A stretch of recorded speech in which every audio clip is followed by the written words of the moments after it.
be nicely in Loughborough. And welcome to anyone who's started to watch this on YouTube. As you'll see, we're streaming it on YouTube. Chris G4FZN is managing all of the streaming and everything else that's going on, so we can do that. So we had over 200 registered. We're currently at 111 logged in, and I'm sure people will keep to log in. Probably the most surprising thing is it's from 21 DXCCs. So UK and Crown dependencies, obviously the majority. Europe, actually the second largest group is from the USA, so good morning to you. And Canada, South America, as Chris just said, and from Asia, so good evening to you. So we're spreading quite a way round. So I'm going to just spend a few minutes just going through. Let me share my screen now. So this is the program as advertised, and we're going to do our best to keep to time, because obviously people who may join just for a particular talk, then it's up to us to keep to time. So a few things about housekeeping I just want to go through. We'll actually put microphones on mute once, in fact, they probably already are, because dogs barking in the background can a bit rude for the speaker. If you're having bandwidth problems, you might want to try turning your camera off, because that helps. It also, of course, helps the environment to reduce bandwidth. I just want to say a couple of things about chat. I'm sure most of you know how to use chat, but we're going to use that. So although microphones are muted, you can chat all the way through, and you can either chat to all or to private. And we're going to have questions to speakers managed over chat. So just in case you're not familiar with how to do it, bottom of your screen, if you move the mouse down there, there's chat. That will bring up this screen, and you'll see all the chat messages. There you've got everyone, or I mean, this is a fake one I just did for myself. Everyone, or drop it down, and you can go to any particular participant you want and send it. How do you do that? We'll go down to participants. At the moment, this is obviously not live. And that will bring up this screen, and it will show you participants. You click on them and you can go to them. So please use chat. It's a good way to feedback, and particularly questions for the speakers. We'll pick those up and deal with them at the end. Speaker view and gallery view, top right hand corner if you want to change the view you've got. If you go for speaker view, you'll get just the speaker and their slides, so that can be quite useful. Obviously it varies across platforms. The last thing is we are streaming it live on YouTube. Well, it's about a 30-second delay, and we'll leave that there, so if you do have to drop out, you can come back in and have a look at it at a later date. So the first thing I was going to do was just run through the AGM results that we would normally be doing, obviously live at our convention. So the AGM, as you know, was carried out online between the 30th of April, and we closed it at 23:59 last night. And here's how it looks. There were 4 approvals we needed. The first was to approve the 2020 minutes. And as you can see there, we had a total of 278 votes cast, 256 in favour, 22 abstained, and there were none against. So that motion's carried. So thank you very much for that. The next one was approval of the accounts. And obviously I'd like to thank, I should have thanked Tony for the minutes, thank our treasurer Andrew for the excellent job he did on the accounts. That motion's carried, and it's fair to say, if you look at it, it's been an unusual year for the club in terms of expenditure, because we didn't have any big D expeditions to fund, but we'll carry that surplus forward.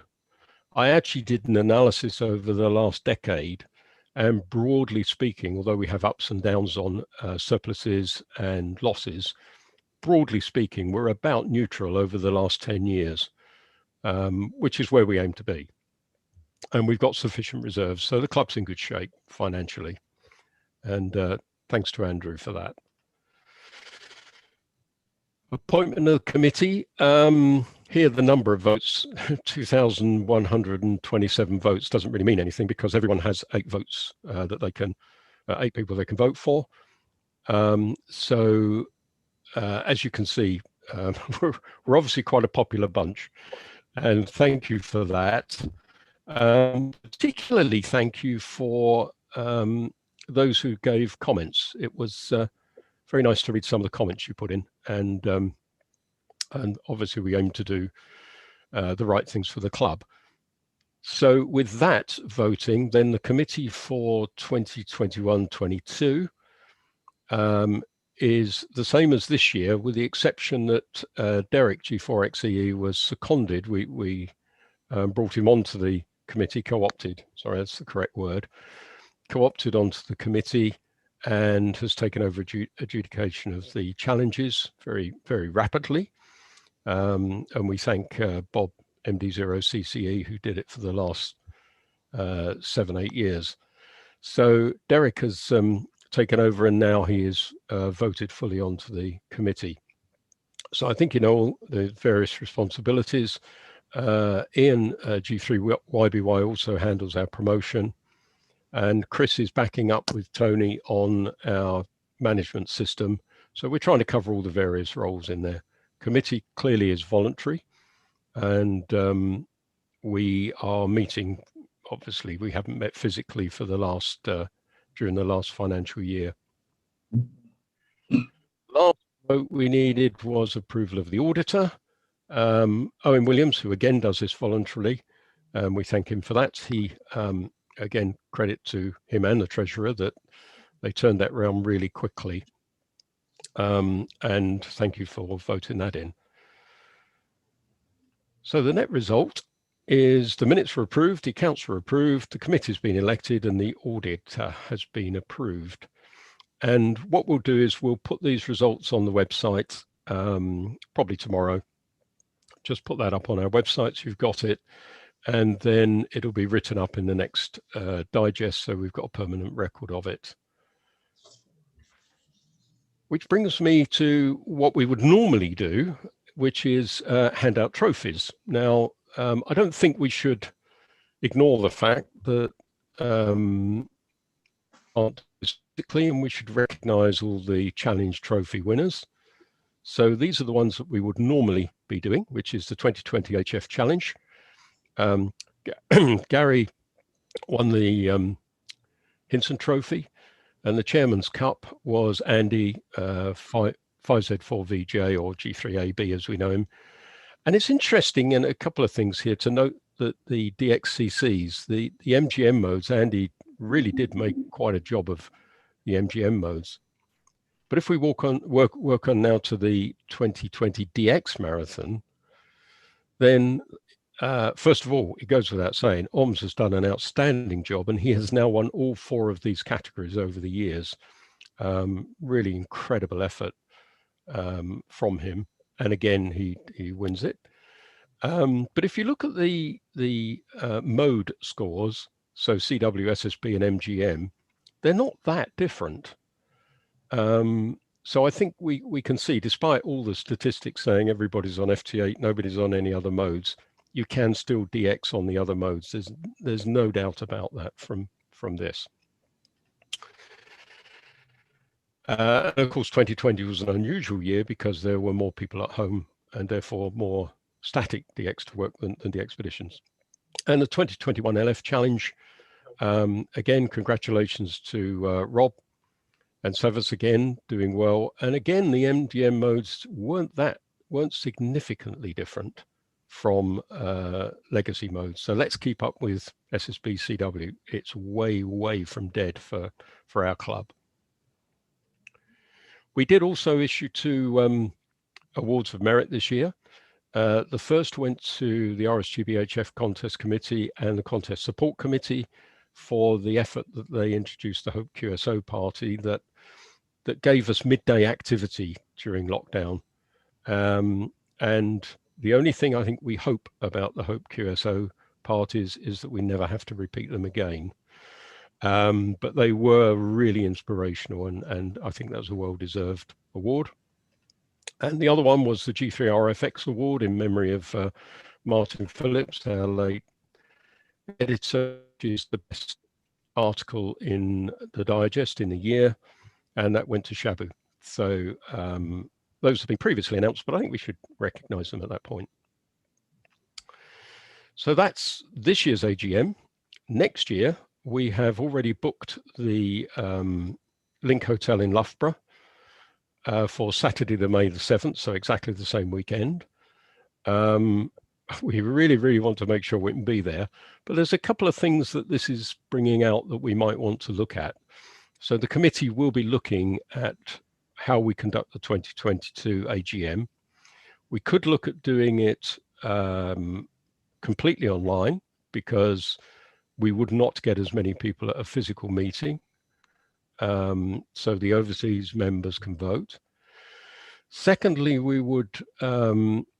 we could look at doing it as a combination of online and counting those as proxy votes going into the meeting, or we could use the standard system. Whatever we do, we would almost certainly have to look at revising the constitution, which would require an EGM. So the committee will look at that. And the other thing is streaming the talks. That's something that we might want to think about. But the key thing is we intend to hold a physical meeting next year in Loughborough, in the same place. And we really, really hope that that's going to go ahead. So there we go. So that was the AGM. Now, normally we'd have a Q&A session now for the committee. But what we're going to do is we're going to do that. In fact, if I bring up the, whoops, wrong one. If I bring up the program again, you can see right at the end that we are going to have an open session for members, and we'll just leave it open because, you know, we officially finish at 5:30, and we'll leave it open for anyone to have general chat. And that goes for the guests as well. Anyone who's joining as a guest, you're welcome to stay right to the end and make inputs. So that's the AGM, and thank you all for voting and all of the things that went on. And now we get to the real meat of this afternoon, which is the 4 talks. So we've got the 4 speakers who were actually lined up to talk last year. And I'm delighted that they all agreed to carry their talks over to this year. And I perhaps reflect on the first one more than anything else, because at the time Dave agreed to talk, he hadn't actually been there. And of course, the VP8 PJ was the last Big D expedition. So when we were talking and inviting him to come and talk last year, we had no idea that we would be cancelling last year's or this year's program. And it's so relevant now for us to be able to look back on a D expedition. So I'm going to take my share off. So Chris, if you could find Dave amongst all the speakers and bring him in, then there's Dave. So you should now be able to see both of us. So what is there to say about Dave as an introduction? Well, first of all, you know, most of you will know that he's G4HJT as well. And I actually looked up his history, and he's been going on D expeditions every 2 years. So Campbell Island, Mellish Reef, Hurd, Ducie, and this one, South Orkney. You certainly don't like to go to comfortable places, do you, Dave? It's kind of tough, isn't it, where you're going? So I'm going to pass over to you. And I think the only thing, obviously, is that just to remind everyone, please put the chat up, put the questions up. I will collect the questions, and then we can put them to Dave or work out how to ask your question. So over to you, Dave. Okay, thanks very much, Chris. Yeah, as you were saying, I was expecting to be doing this back last May, and of course, events transpired otherwise. So here we are on video in 2020, 2021. But hopefully, some of you still remember working VP8 PJ, and so this expedition will not have completely disappeared into the mist of time for you. So let's see if we can get the presentation going, and hopefully you can now see the first slide. So VP8 PJ, South Orkney 2020. So this was organized by the Perseverance DX group. And it took place in February and March of 2020. And here we have the team at the site in the on Signy Island. So my first challenge is that the slide has decided not to advance. Here we go. So who are PDXG? Well, the nucleus of the group, the Perseverance DX group, was brought together in 2012. We were members of the ZL9 operation that year to Campbell Island. And as we were reflecting on that expedition, we felt that we would very much like to try and organize other expeditions ourselves, and we had a nucleus of people who got on really well together. And so that core has remained together, and we've organized a number of trips since, particularly Les W2LK, Jean K5GS, and myself are sort of the core organizing group within Perseverance, if you like. And so we've put together a number of expeditions in the subsequent years.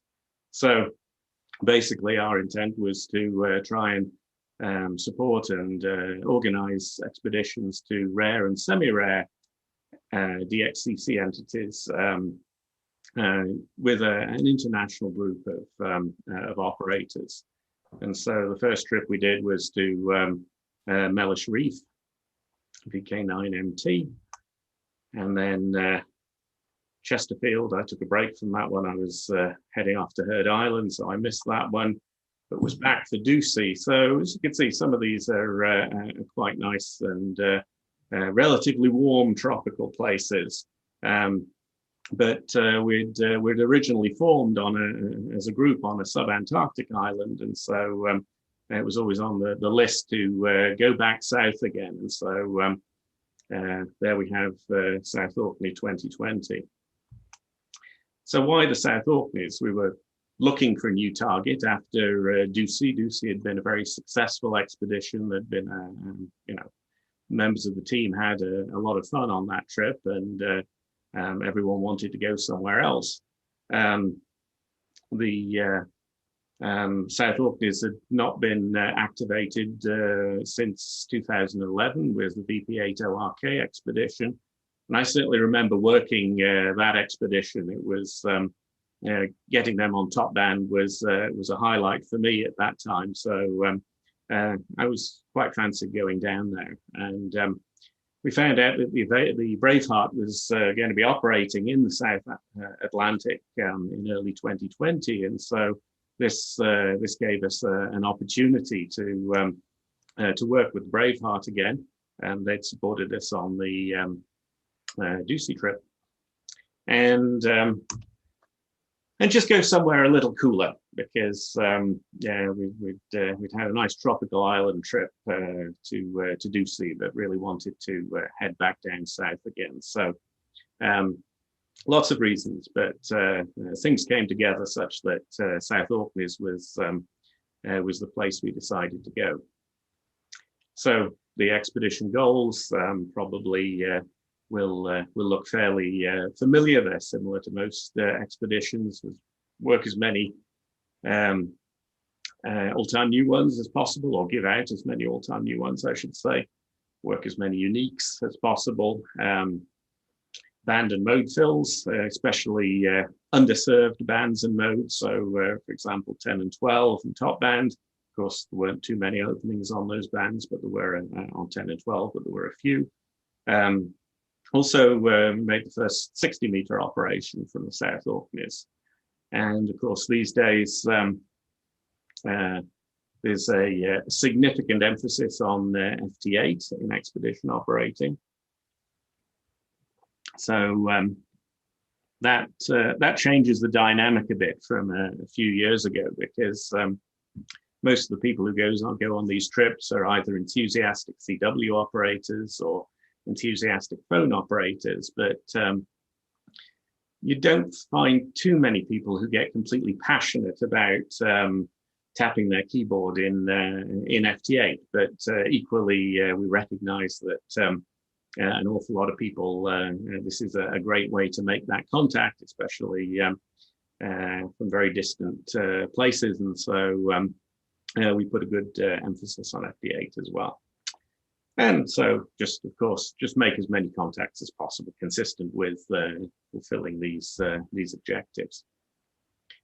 So where are the South Orkneys?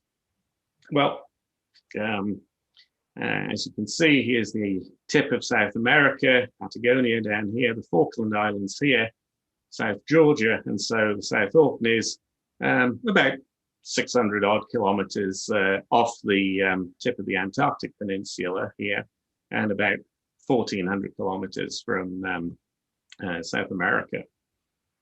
So there are a variety of obvious ways to get there, perhaps leaving from either Argentina or Chile or even the Falklands. Turned out that the Braveheart had been working in South Georgia and the Falklands, and so they came down to Punta Arenas, which was where we eventually departed from. And so this is actually our GPS track showing the route that we took. So leaving Punta Arenas through the Magellan Strait, and then a pretty straight shot through the South Atlantic down to the South Orkneys here. Looking at this from a more radio perspective, so this is the Great Circle map centered on VP80, and so we can see that nice shot up to Europe here to the northeast, South America and US to the northwest. So these are relatively good paths. A bit more challenging is coming south, because we're shooting across the Antarctic and the southern auroral oval, and so VK and particularly JA was our hard continent or location, more challenging path than North America or Europe, and so we were cognizant of that, and we're looking for openings, particularly to JA, and had some regular slots where we knew that, for example, in the morning, South Orkney time, between about 8 and 10, and 30 meters would be hot towards JA, and so that's we tried to make sure we would have someone regularly on to serve that direction. So the South Orkney Islands themselves are it's actually a group of islands, the largest of which is Coronation, about 50 or 60 kilometers long, and very mountainous. Basically, Coronation, the mountains just drop straight into the sea. Many of them are covered in glaciers running straight down into the ocean. The mountains there run up to about 1,300 meters above sea level. Lorry Island over here, this is where there's an Argentinian research base that's been there for a very long time. And then Sydney down here is where we actually operated from. And there's a British Antarctic Survey base there, a summer-only base these days, used to be year-round. But Sydney is also a rugged and glaciated island. The mountains are not as high as they are on Coronation. So, or the hills, its highest point is around 300 meters or so. But the surface is really very rugged. It's mostly ice covered or bare rock and dirt. There are some areas of mossy vegetation, but there's really not a lot of vegetation there. It's mostly pretty bare, as you can see here. So in this picture, I'm actually taking that from on top of Jane Peak, which is, we'll see again a bit later. It's a small peak above the camp, but it's got a very nice view across to the north to Coronation Island. So we're standing here on Signy and looking north towards Coronation. So that's the big mountains and glaciers in the back on Coronation Island. So as you can see from the photo, it doesn't. It's fairly obvious that the climate there is cool, wet, and windy. It's not super cold because you're in the middle of the ocean, so the temperatures are ameliorated somewhat by the presence of the ocean. But nevertheless, it's obviously not a summer vacation destination. So these are typical statistics. This is the sort of data you can pull up before you go, so you know what to expect. So maximum temperatures just above freezing, minimum temperatures somewhat below freezing. These are the averages for the months of February and March. Lots of rain. There are probably a third to a half of the days expect snow. The rest of the days expect rain and fog and mist. And if you're lucky, you might get a couple of hours of sunshine a day. Particularly important from the weather point of view is also the wind. Extremely windy down there, as you can imagine. And so that plays a large part in planning for survivability, for example, of tents and antennas and things like that. So these are the sorts of factors that we have to consider when deciding how we're going to design our antenna systems and our tents and so on. And these are the averages you can research before you go. And it turned out that while we were on island, this really was pretty much the sorts of weather we had. It was around freezing or a little lower most of the time, snow or rain every day. And the extreme winds made it feel a lot colder. So let's go into a little bit of Signy Island history. So like many of these Southern Ocean islands, they were originally exploited for whether it be seals, whales, whatever. So this was Signy was discovered in the early 1820s, and after that there were extensive sealing activities. So there was economic exploitation of the islands early on, which of course led to a real decimation of the animal populations on these islands. And of course, since these activities have stopped, then the populations have significantly rebounded. So although they were almost wiped out, many of the sea mammals in the Southern Ocean islands, they're now good populations on many of them. The South Orkneys were mapped in detail by the Scottish National Antarctic Expedition in only 1902 to 4, so early in the last century, an expedition led by William Bruce. In fact, so this was really a long time after initial discovery that the islands were thoroughly explored and mapped.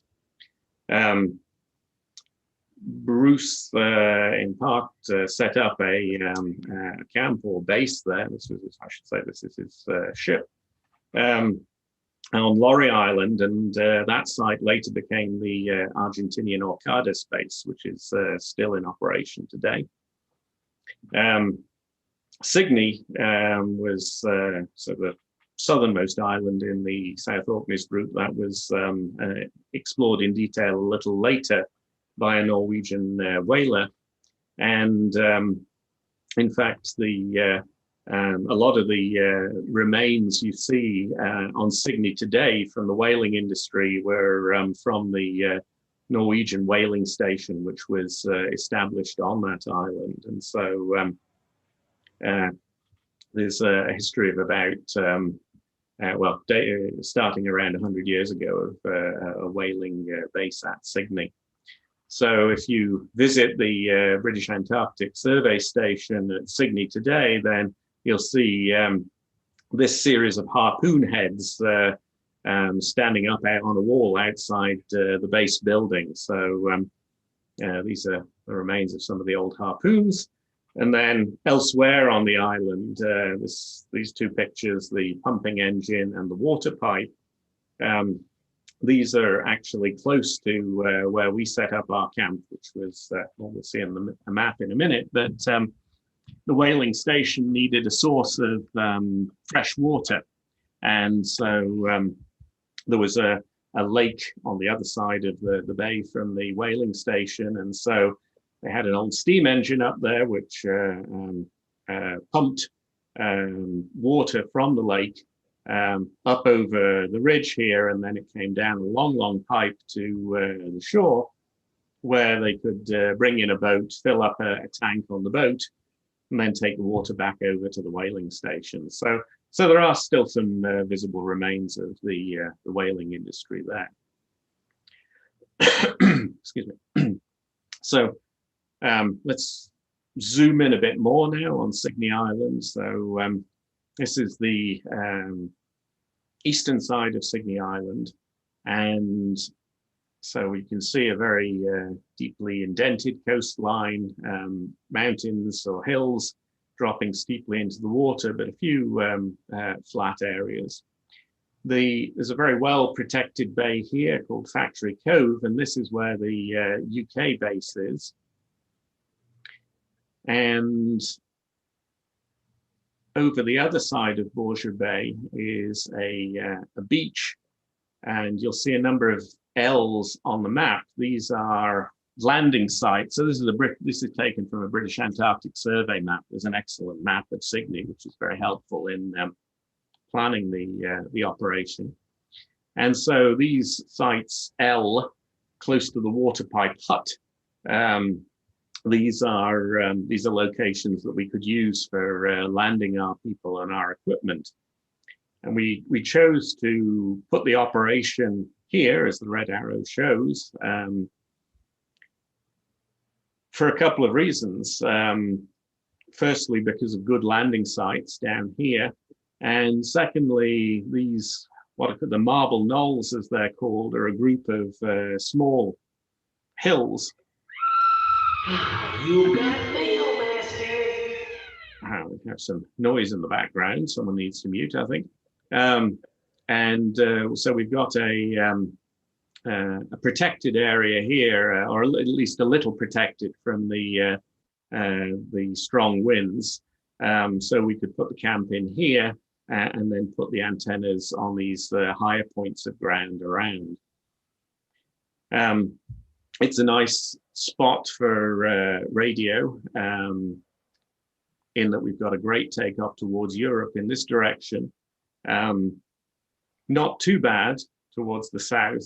The more challenging direction is here, where we're heading towards North America, and we're basically beaming into Jane Peak, and we'll see some pictures later which show the takeoff towards North America, which is not quite as good. The other good thing I should say about this site was that it's not close to any bird colonies or that we need to worry about disturbing. So there is a a group of elephant seals who hang out here around Elephant Flats, but they make quite a bit of noise, but they didn't seem to be bothered by us. We were a decent distance away, and so we'd know they're there just from hearing the grunting, but they were far enough away that they weren't troubled by us. So this is the UK base on Cygni. It's been operating there since 1947. It used to be a year-round base. In recent years, it's become summer only. And some of the staff who work there have actually been going back year after year. So we met the staff. In fact, we stopped in a couple of times, and they're quite happy to have visitors. In fact, they're exceedingly happy to sell you a Cygni Island mug or a T-shirt or whatever. So they actually even make a little bit of money off the tourists. And there are sometimes tourists. There are occasional Antarctic cruise ships which might pass by. Cygni is not probably high on the list of locations they'd go to, but they do occasionally get visitors down there. So this building is actually put up on the site of the old whaling station, and so you can see the slipway here where they could pull up carcasses, for example. And this is an old boiler from the whaling station. So there's still plenty of evidence of the previous industry on the island. But these days, apart from the transient scientists at the UK base, then there aren't any humans down there. Transient visitors, I suppose, with tourists or people like us radio hams. But there is a good population of Antarctic fur seals, for example. The elephant seals, this is the place they hang out, not too far away from our camp. So this is Elephant Flats. And then this fella down here sat on a small piece of ice. This is a leopard seal. So these fellas you really don't want to get too close to. They're very fast swimming predators. They're that's perhaps a suitable distance. You wouldn't like to go up and try and say hello to this fella. Then there are, of course, plenty of penguins on the island. There's a penguin colony on the other side of the bay, close to the British base, but there weren't any close to where we were located. So we did see a few, but they were basically occasional visitors rather than constant companions for the expedition. So anyway, that was a little bit about Cygni Island. So let's talk a little bit more about radio. And so we'll start off with the team. So this is the VP8PJ group, and you see all the call signs here. So we've got US, we've got Ukraine, Australia, Hungary,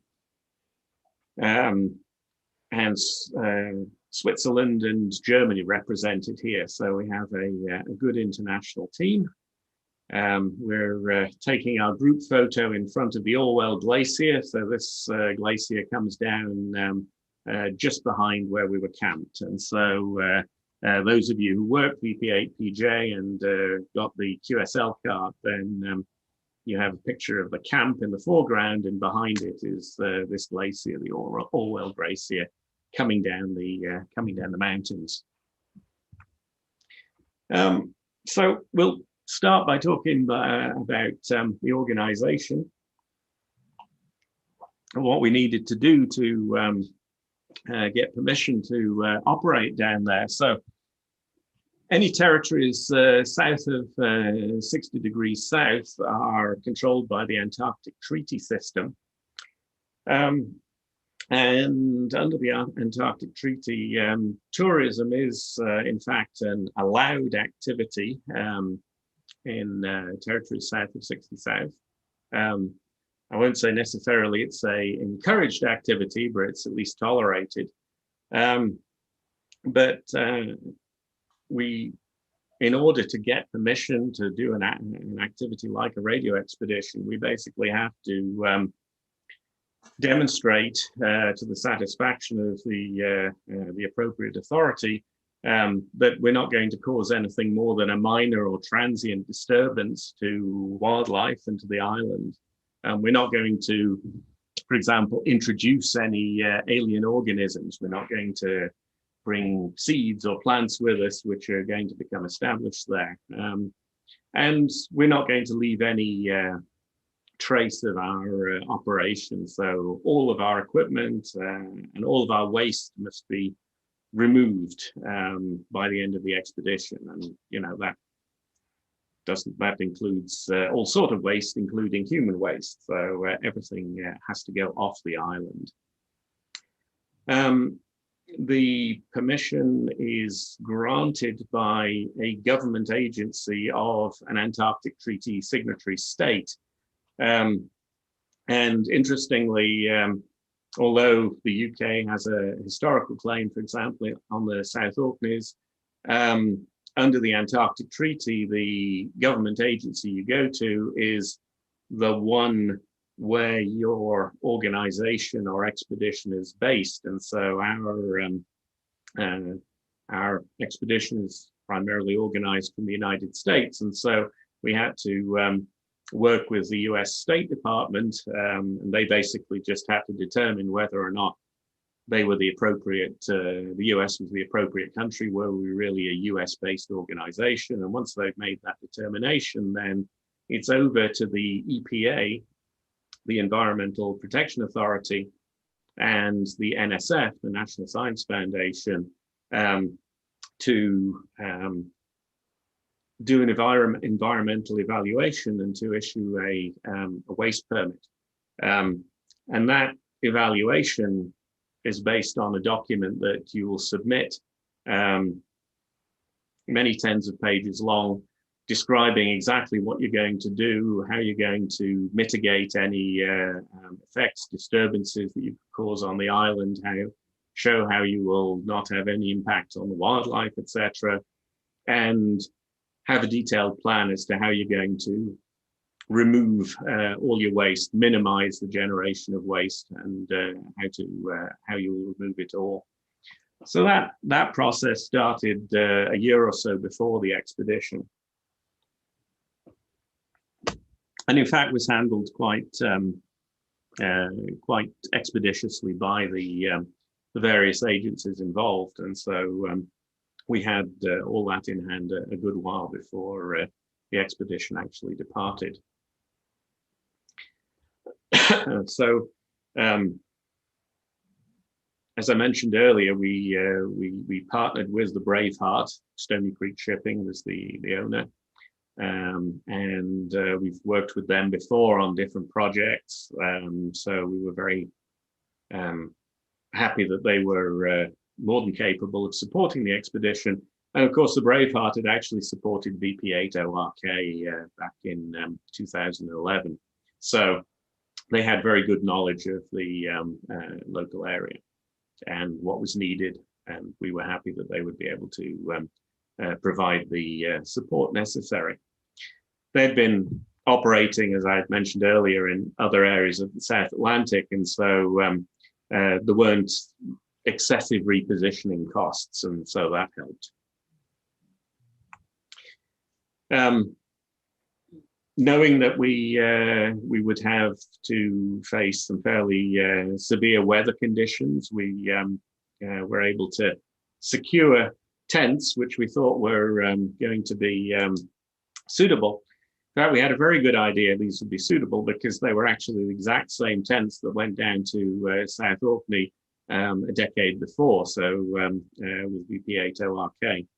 And these had been sat around in various locations for several years, but were in very good condition, in fact. And so we took possession of them in the summer of 2019. excuse me, and set about making sure that everything was in good condition, that nothing was missing. And these particular tents really needed a floor system to go underneath them. And so we actually prefabricated floors. You can see the metal framing studs here. And then plywood, which went on top of them. So this was all pre-built up at W1SRD's QTH in California during summer in 2019. And so we built the floors, we set the tents up on them, made sure everything would work before we departed. Similarly, there was an effort to really plan how we were going to lay everything out in the tents. So you need to know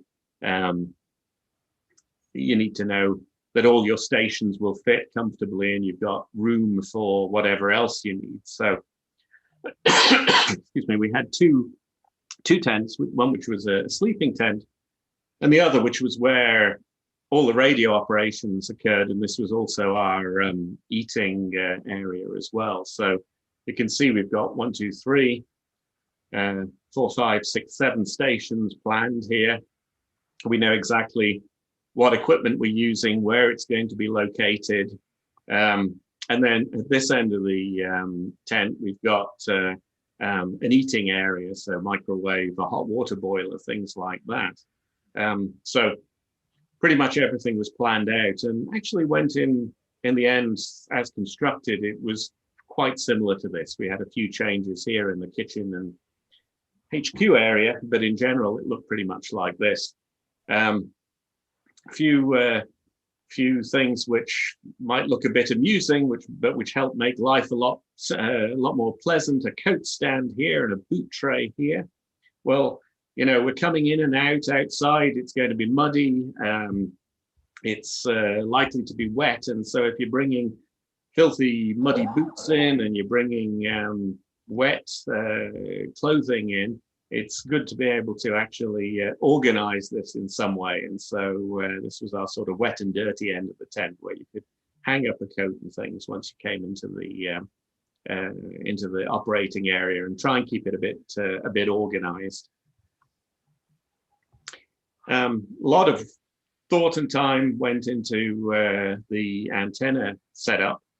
On our last trip to Ducie, we had antennas which were spaced widely around the island. We had 2 separate camps, so we could minimize interactions between the stations.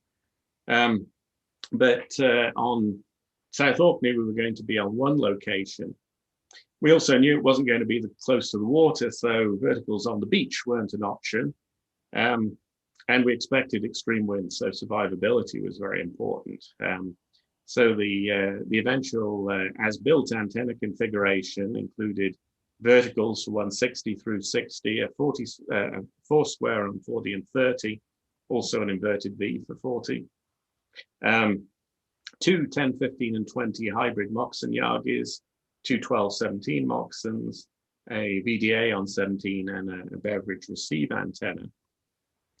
And looking at the campsite, our 2 tents here, there's a ridge here, there's a ridge here, there's a ridge here. So some of these are these marble knoll hills that I mentioned. And if we look at some highlighting, we can see where the antennas were spaced around, all around the campsite, trying to minimize interactions. So we've got a 12 and a 17 and a 10, 15, 20 here. So they would often be pointing towards Europe in this direction, whilst similar antenna here, 10, 15, 20, would be pointed towards North America in this direction. So, and I mentioned earlier the elephant seals. Well, here's a big group of elephant seals just sunning themselves on the a beach a little to the south of our camp. Also, to try and reduce interference between stations, we had very good filtering. So this is the filter panel, multiple filters, high power filters for each band. And then this is the antenna switching matrix, which people slowly got the hold of, got the hang of during the expedition. But basically, depending on what band you were on, you would connect to the correct filter on this panel or to the correct antenna down here to choose the appropriate combination for what you wanted to operate. And these were all put together by Walt N6XG, who was our antenna chief at his QTH before we actually departed. And so this is the setup operation. We had multiple trips over to California for antenna prep or tent prep or whatever during the year before the expedition. So all that equipment got packed up and shipped and then put in a container and headed off to Punta Arenas. So we didn't see it for a long time until it turned up on Friday, the 14th of February. We finally got to see that, yes, indeed, it had all arrived. It all looked to be in good condition, and started loading it onto the Braveheart in Punta Arenas. Again, this was all fairly organized. We had a list of loading and offloading priorities so that we didn't bury something in the bottom of the ship that we actually needed to get to when we first arrived at the island. The team assembled. This was the first time that some of these folks had met each other, although most of us, I think, had de-expeditioned together at one point or another. And we also got together with the crew of the Braveheart, who had just arrived as well. So here's Matt, and here's his dad, Nigel, the Jollies, Nigel being the owner of the Braveheart, and Matt, its skipper. So we had a get-together before departure. We also got together and met with the local ham radio club, and they'd given us some help in organization. And so we stopped by to say hello. We were actually asked about an hour beforehand to give an impromptu presentation on the expedition. So that was interesting because our Spanish is limited, to say the least, but we struggled through. Anyway, come the morning, the rain is pouring. We've got all our wet weather gear on already, and on the 15th, we're ready to depart. Took about a week to get there. It was not as rough as it could have been, which was very nice. And and the last day or so, we began to see more and more ice. And so here on arrival, we're seeing some icebergs on the ship's radar. So we're moving quite slowly. We're keeping away from them. And at night, we've got a guy up top with a searchlight, and he's looking for small chunks of ice. So these are things which are too small to see on the radar, but would cause considerable problems if you actually ran into them. So when we got there, we found out that we were not alone, that there were some fishing vessels there as well. We sort of knew this. We'd looked on Fleetmon before we left, and we saw that there were vessels in the area, but we were surprised by perhaps the number. We also knew that we could expect ice, but when we got there, it turned out that the bay itself, where we planned to land, was actually quite choked with ice. So our little aluminum skiff was not really designed as an icebreaker, but we managed to use it to power our way through this pack which had formed on the shore. We were a bit worried that we were really going to be stuck landing things, but the folks at the Bass station assured us that this was very unusual. And the wind would turn around the following day and it would blow that ice back out again. And sure enough, the next morning, the ice started to clear as the wind changed direction. And so we were able to more easily get the boats through to land our equipment. And so here we've got a boat full of, pelican cases and other totes and things. So we're landing our equipment on the island.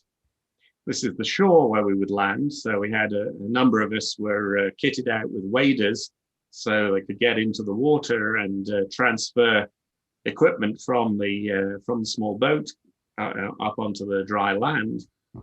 And then at that point, we loaded everything on a trolley, and it was human power to push it up the hillside over some pretty rough terrain, up the hill to where the camp is located. So it looks like poor Porky here is pulling a whole load of flooring on his own. He's actually not. There's 3 or 4 people pushing behind as well.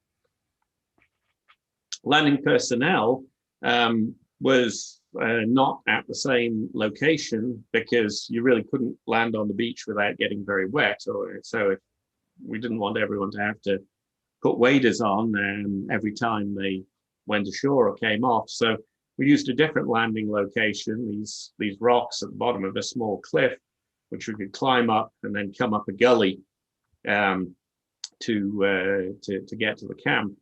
That was a pretty tricky landing, and so the Braveheart guys actually made things a lot easier by building a ladder system, which allowed everyone to get up and down with a lot more safety.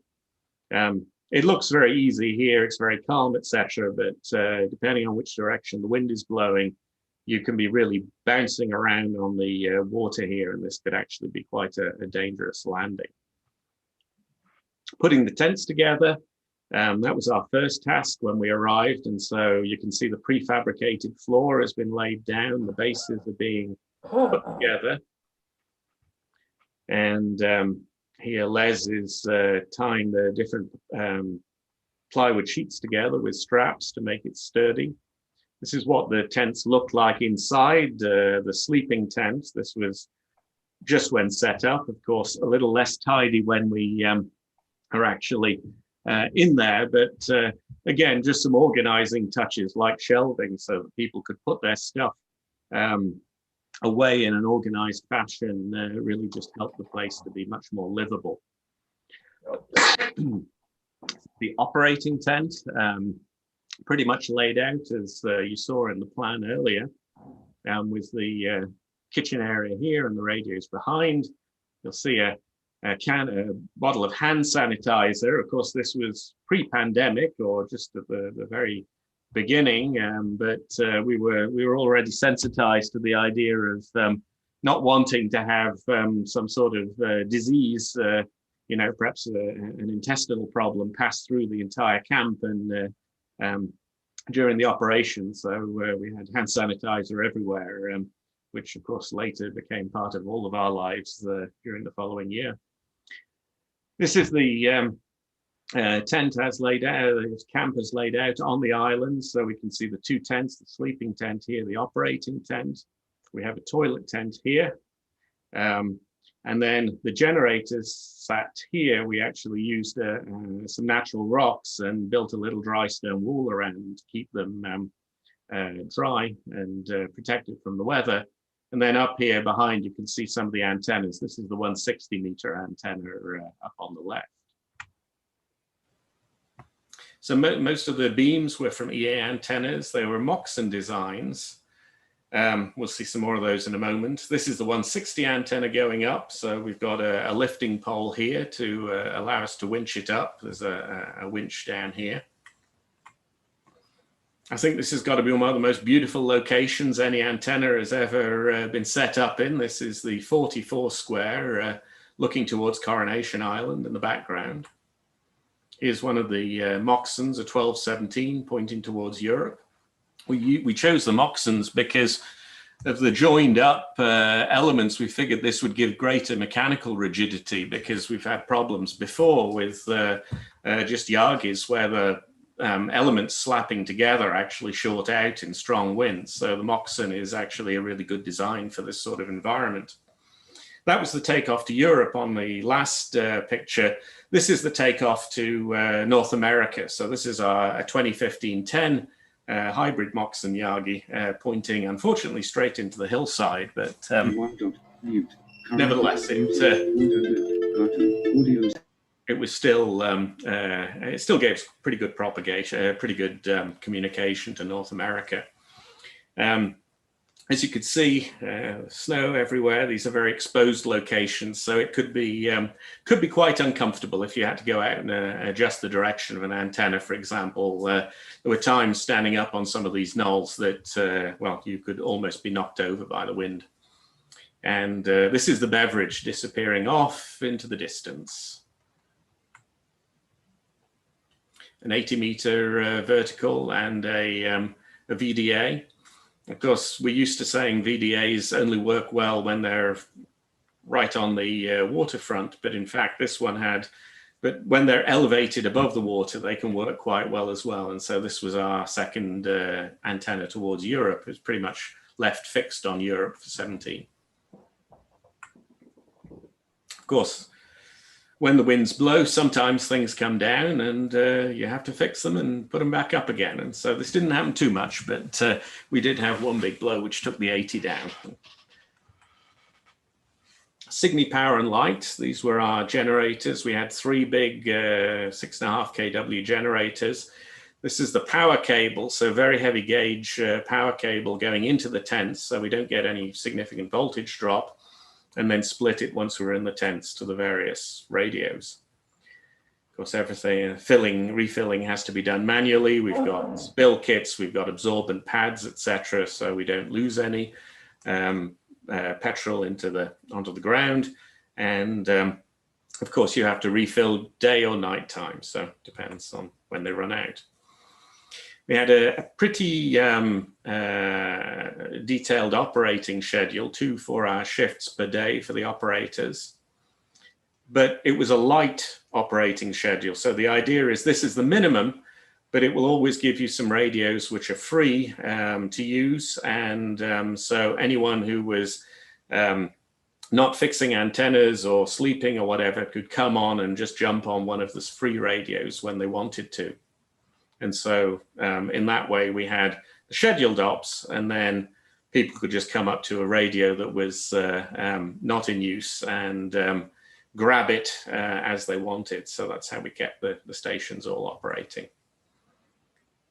So it was pretty comfortable within the main tent. We got some intense focus on the operations here. This is actually this is W1SRD operating phone, and then we've got, that looks like Walt N6XG behind. I think he's on FT8. We've got someone in the kitchen area at the back there. And then over here, we've got a couple of stations. Looks like he's on CW or phone. I'm not sure what Ken is running in the background. So that was our operating tent. Camp life wasn't too bad. It was fairly organized. The Braveheart bought us food every day, so we didn't have too much cooking to do. We did do the washing up on the island. This is the kitchen sink. Sometimes the kitchen sink froze, so that makes washing up a challenge, but that's part of living on an Antarctic island. We'll just look at a couple of pictures of the island itself and the environment. Some of you may recognize this picture from the QSL card. The weather can change very rapidly. Here we've got a snow squall just as we were climbing up Jane Peak. And this is the view across the camp. The camp is actually down here in the middle. Okay. So after 2 weeks, we were all beginning to feel a little exhausted, and it was time to leave Cygni. We managed to, unfortunately, pick a rather forecast wet and windy day when we were supposed to leave. But nevertheless, we did manage to get everything down and off the island pretty much in one day. And when we eventually came back and looked at the logs, then we see we've got nearly 84,000 queues, 20,500 uniques, lots of Europe, lots of North America, and lots of FT8, of course. And I'd like to finish by just thanking, well, many corporate sponsors. Elecraft provided all the radios, as you saw, and many other corporate sponsors. Many club and foundation sponsors, including, of course, CDXC. And our partners, Tim, M0URX. I saw Tim was online. He's in charge of the QSLing, and many other organizations who've helped us out as well. And of course, the Braveheart and her crew, who really know about ham radio expeditions. We have our pilots. And finally, thank you. I hope many of you received the QSL, many of you worked the expedition. So thank you very much for listening.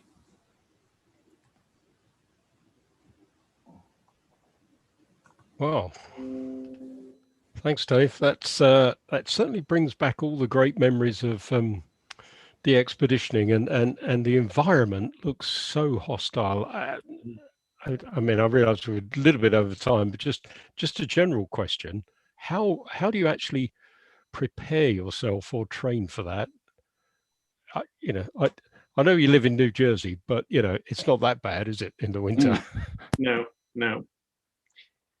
I think just about everybody on the team had some experience in harsh environments, and even going to a place like Ducie can be very physical at times. So even if you've never been to an Antarctic island, even if you've been to an expedition like Ducie, where it might be a Pacific tropical island, but it's still very, very physical activity, getting all the equipment ashore, putting it up, etc., etc. So I think people in general had a pretty good idea of what to expect. Certainly those who had been on previous Antarctic or sub-Antarctic expeditions did. And everybody knew they had to be reasonably fit. A lot of people did special, they had a regime of running or cycling or whatever it was to get themselves in shape. So yes, there is a lot of preparation, which isn't just the planning for what to put where, but also personal preparation as well. Some things we could probably have judged better. Like, for example, a lot of people bought sleeping bags, which turned out to be really not quite good enough for the environment. And so you buy something off Amazon and it's claimed to be a 0-degree bag, but really it's all advertising and no performance. So you learn things every time that okay, next time we need to better prepare on that particular side. Yeah, thanks. You're getting lots of good compliments on the chat, by the way, so well done. A couple of quick questions. One from Bob G4DBW. How much daylight do you get on Cygnus? Oh, that's a good question. Well, I mean, we went in the summer, and so, well, the austral summer, so a good deal of daylight, actually. I can't remember exactly what time it would get dark. The night that, I mean, we did definitely have a period of night, but it wasn't very long. We probably had maybe 8 hours of darkness. Yeah. Another one, a comment from Lee G0MTN saying, thanks to the QSOs, he worked you when his spider beam was at 6 feet above the ground on 20 meters. So you were certainly a very, very good signal up here into G on all bands. Good to hear. Ian G3YBY said a little bit about financing the DXpedition. Yes, so and have you yet done that? I guess it's probably having done a few. Yeah, I think so. We've got a very good list of clubs and foundations which we approach. Obviously, some of the bigger foundations provide very significant funding.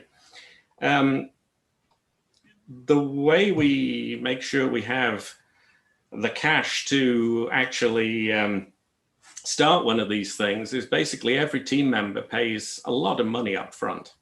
And so we make sure that we have money up front from the team, a few, we can pretty much guarantee certain amounts from various foundations.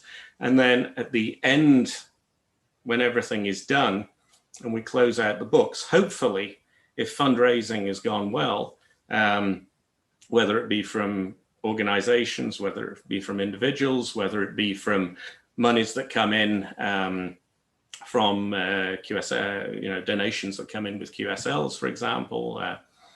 At that point, hopefully we're going to have money in the bank and we're going to be able to reimburse the team some amount of what they've expended. But as a rough goal, we hope that the team will end up funding about half of it from our own pockets, and hopefully we will be able to get about half of the expedition cost covered by donations. But so it's about a 50-50 split is what we aim for. So your 2-year record of going every 2 years, where are you going in 2022? Well, we've already announced that we're interested in going back to Campbell Island. So when exactly that's going to be possible, we'll see, because obviously New Zealand is very COVID-free at the moment, but not a lot of their population has been vaccinated. They're still very difficult to go down there, but we hope that sometime in 2022 we might be able to go to Campbell. Yeah, that'd be good. Okay, well, thanks very much, Dave. That was absolutely excellent. If you look at the chat, you can see there might be a couple of other questions there you might want to go back to. We're not quite certain that people can chat between themselves. I don't know, Chris, whether you've managed to turn that on or not, but we'll try and investigate that. So thanks, Dave. And what you can do if you go to the down to reactions, people, is you can actually applaud him as well, as you can see on my screen. So well done. Thanks, Dave. And we move on. So if I share my screen now. So, share the screen. I'm left wanting to go on another DXpedition. I knew that before you started, and now I do. But one of the critical things, okay, you're getting real applause there from Victor. One of the things, obviously, that we're all fascinated with is propagation. And Steve G0 KYA, as we know, has done so much work with with his propagation articles, write-ups, talks, and everything else. And I'm really pleased that he's going to update us this afternoon on that. So let's bring Steve in. So that's good. So Steve, I'll hand straight over to you. Right. Okay. Well, I should be sharing my screen. So hopefully within a second or so, you should see it. If you can't, please shout. Okay. Not there yet. Not yet. Okay. Let me just check. Make sure this is right.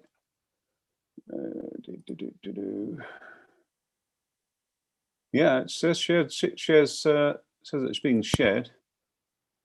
Let's do it again. Share. That's looking better. Got it. Okay. Good. Excellent. Okay. Well, I'm going to have a look at some of the latest HF propagation tools. But first, I just want a quick look at where we are in terms of solar cycle 25, just so we can get a quick update. And there it is, really. I mean, as you can see, we're at the bottom of this cycle, right at the bottom there, just coming into 2020. We had a little bit of a peak earlier. Very small peak, and it's gone a bit pear-shaped again. We've got 0 sunspots. We did have 0 sunspots last week, but things are about to take a turn because there's a sunspot group now rotating into view, which is very active. In fact, we had a massive solar flare off it just yesterday, which had also included a massive radio burst as well. So I'm expecting good things out of this sunspot, but there we go. Just to have a quick look at where we are over a period of time. There you can see 1650s to 1700, we had a Maunder minimum. 1800, we had the Dalton minimum. We had the 50s peak, the maximum. And in fact, what are we going to get next? That's the big thing. Well, the consensus is we're not dipping into another Maunder minimum. I know a lot of people are worried about this, but it doesn't look like we are. The cycle is slower, has lower luminosity, lower activity at maximum, which is consistent with the downward trend that we've been seeing since cycle 22. And the minimum in June to October was actually in December, I'm not sure. So the consensus, and it is a consensus, is that cycle 25 may be similar to 24. That is not outstanding, which is not really good news. The other thing is that there's the possibility of extreme events, such as solar flares, coronal mass ejections during these weaker cycles, but we'll have to see. Now, there is one kind of happy thing to say, though, is that not everybody agrees with this. The National Center for Atmospheric Research in Boulder, Colorado, predicts that this sunspot cycle could be one of the strongest since record keeping began, which is in 1755. Now, this report is not just somebody's pie in the sky idea. This was in a peer-reviewed journal, Solar Physics. And I'm not going to go into why they say it's going to be the strongest cycle ever, but we've actually got a talk with Norfolk Amateur Radio Club on Wednesday by Scott McIntosh, who's one of the authors of this paper, which is open to everybody, I believe. So if you go along to the Norfolk Amateur Radio Club website, it will show you the URLs you need to use. And I think everyone would be welcome at 1930 hours to have a listen to that. But that, out of all the consensus of about 50 odd reports, was that it was going to be a kind of a similar cycle to the last one. This one report stands out and really, really suggests that it's going to be a big one. So we'll see in 6 years' time whether they're right or not. Although I did notice that he says it's very tongue-in-cheek that cannabis is now legal in Colorado. So whether that's anything got to do with it, I don't know. Anyway, that's enough. It's only a joke. Where are we then? So that's what the sun looks like roughly today. And that's what we want to see in about 6 years' time. So we can expect to see sunspots, but we can also expect to see, as I said, solar flare activity, and we can expect to see coronal mass ejection activity. So it's not going to be an easy ride. It's more of a roller coaster ride, really, up to the next maximum. And the other thing that we've had more recently over the last 2 years has been fast solar wind coming from coronal holes, which has been a disruptor of HF propagation. Although you can get a pre-auroral enhancement just before this stuff hits, but it has caused problems over the last 2 years. One way of checking for this is if you go over to solarham.com, and I apologize if I'm teaching my grandmother to suck eggs here, but if you look at solarham.com, the graphic marked coronal holes, if you click on that, you get an image. Now, this is the sun in extreme ultraviolet light. So images on or parts of the sun with lower energy are marked as dark. And these are coronal holes, which are areas of the sun with open magnetic field lines that allow the plasma to just flow out and contribute to the fast solar wind. You'll see I put an arrow on there. That's the rotation of the sun. It's rotating left to right here. And the one marked 30 there, probably the next day it would be central. So it can traverse the sun in a few days. So this is how we can kind of predict what the K-index is going to do from these coronal holes. The only problem is that we know how far the sun is from the Earth, and we know that the speed of the solar wind, roughly, can be anywhere between 400 and 800 kilometers per second. Therefore, the time to hit Earth is 2.1 to 4.3 days. So it's very, very hard to predict when this stuff's going to hit. The other problem is we don't know the BZ, the interplanetary magnetic field of the solar wind. Now, as it leaves, because it's a plasma, it has a frozen-in magnetic field. Now, if that magnetic field points south, basically, it combines with the Earth's magnetic field, and the stuff floods in. The solar matter floods into to the poles mainly. If it has a north-facing magnetic field, the stuff bounces off. So we get far, far greater problems with south-facing, or the BZ as it's called, south-facing interplanetary magnetic field solar winds than we do from north-facing solar winds. So then again, we don't know which way the BZ is pointing. We don't know the speed of it until it actually hits the first spacecraft, the A spacecraft. So it's very, very hard to predict whether we're going to get good conditions or this is going to disturb conditions completely. And that's my excuse anyway. The KP index, there are a number. There's Boulder, Colorado, Fredericksburg, Virginia, College, Alaska. But we combine all these to come up with a planetary, a KP index. That's what the P stands for, a planetary index. So if you're looking for what K index to use the KP index, the planetary index, as you can see there. Okay, so let's talk about programs or software, and I'll lead on to the online systems that are now available. I mean, there are a number of PC-based programs available. Most of them are based on VOACAP, which is the American ionospheric model, really, that's been around since 1993, I think. One is VOAPROP by Julian, the late Julian G4ILO, which is still available. Not a bad little program. And it doesn't take up much space. It'll run on a netbook, basically. But these are PC-based programs. The next one is W6EL prop, which is getting a little bit long in the tooth now, but can come in quite useful. HAMCAP, another VOACAP-based program. And ACE-HF, which I think is no longer available. It was about $100, but I don't think it's available anymore. So these were all PC-based programs, mostly run on VOACAP, apart from W6EL prop. But what we really needed was a method of putting software on the net, so everyone has access to it, that would run on any computer. So it didn't matter whether you're using Mac, PC, laptop, or a tablet, you would still be able to access it. And we'll talk about that later. One quick thing here, we're going to briefly talk about ionosondes. These are tools that are used to work out what the critical frequency is. From the critical frequency, that is, if we fire a radio wave straight up into the ionosphere, does it come down? And if so, what's the highest frequency we can use? And there are about 200 odd digisondes around the world. And this is the kind of graphic that they produce. And from this, you can work out a number of things. As I said, you can work out that if you look at that, the critical frequency there is just below 7 megahertz, I think, for the ordinary wave.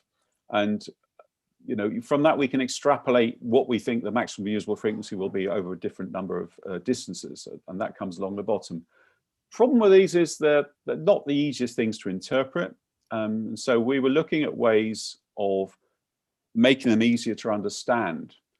And that's what Jim G3YLA doing, and has come up with propquest.co.uk, which has been programmed by one of the programmers who works at WeatherQuest with Jim. Well, Jim's retired now, but he still manages to get the guy to program it for us.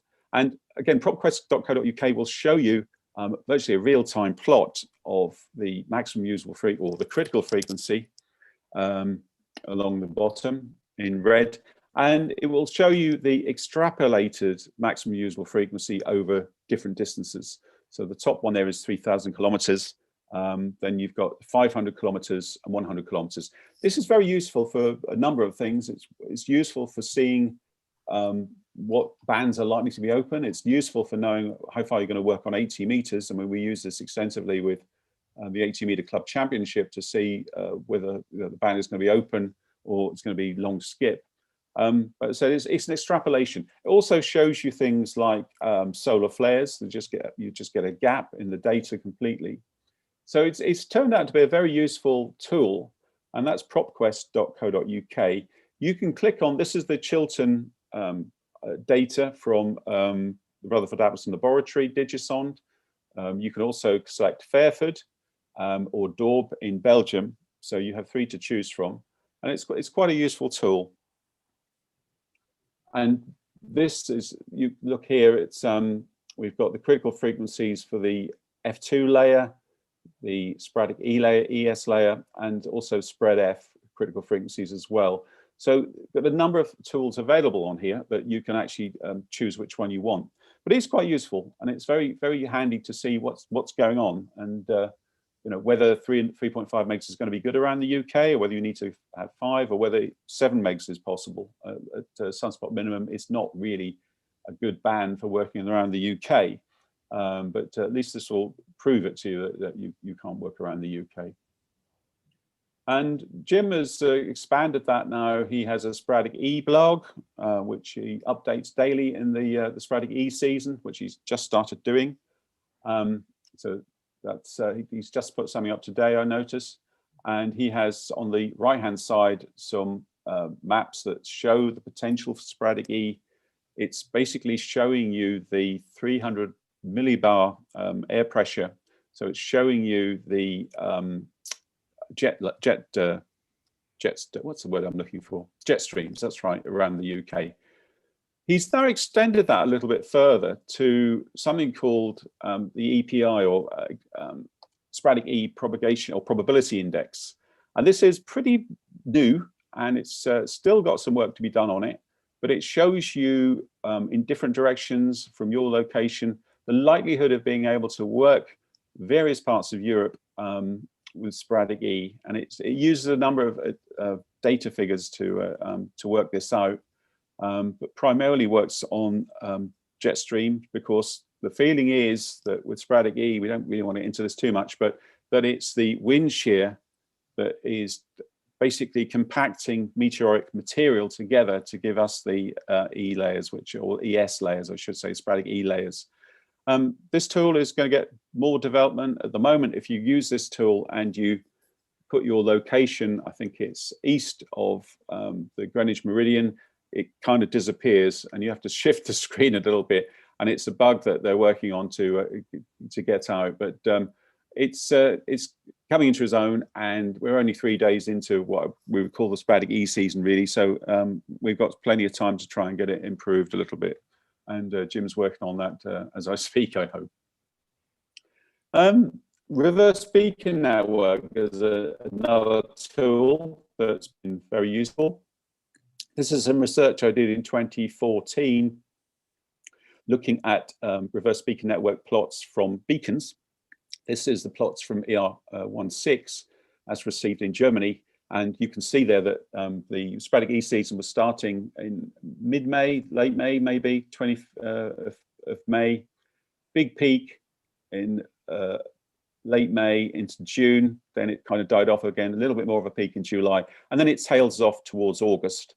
And you can also see there, I've marked the known meteor showers, because this, people often say, oh, it's due to meteor showers. Well, this proves that it probably isn't actually. It's we think that the Sporadic E material is just random meteors. It's not really going to be impacted too much by the regular stuff as we see.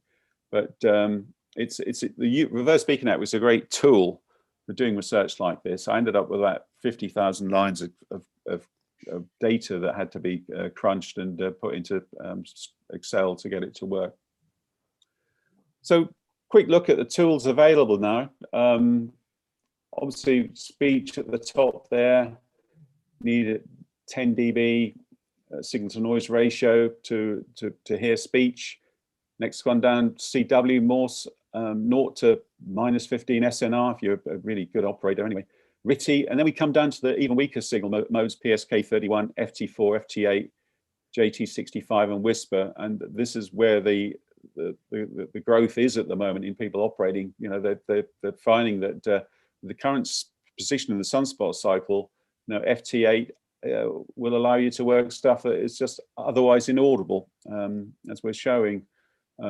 I showed in a feature for Radcom the other day, and this is why I think FT8 is you know, flavor of the month. Hopefully, as things improve, I think everyone says this, hopefully people will be going back to SSB and CW and other modes as well. Good. Just as an aside, this is the Propagation Studies Committee stand at Newark Hamfest in 2019. And one of our members said, could he put on a Whisper station? And I said, well, no, don't bother. I said, it's like working in a Faraday cage. He said, well, can I try it? So, okay. So we clamped a small antenna to the booth. And anyway, we ran Whisper with 10 watts, I think, over the weekend. And he really showed me out, because this is where we were heard. So that just shows you what you can do with low power and something like Whisper. So this is from the 4-foot whip inside the Newark Hamfest, running Whisper. So yeah, I'm going to keep my mouth shut next time he suggests anything like that. Good.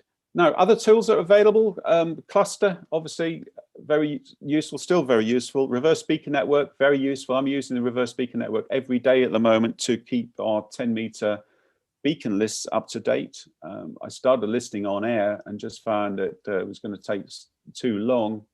So basically, I have a system that looks at the RBN for beacon signals and then compare it against the list, and we update the list.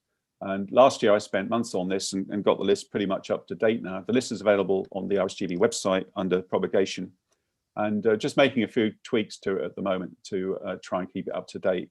But it's just an example of how the internet has changed things dramatically. If we go from W6CL prop that would run on Windows to these type of tools, it's now getting fantastic, and it's getting better. Clublog is another one. I mean, Michael, G7 VJR, has done a fantastic job. So instead of working out the probability of propagation to a particular area, which is a theoretical monthly median figure, this takes real life data and plots it. And so you can see the best time to work various locations.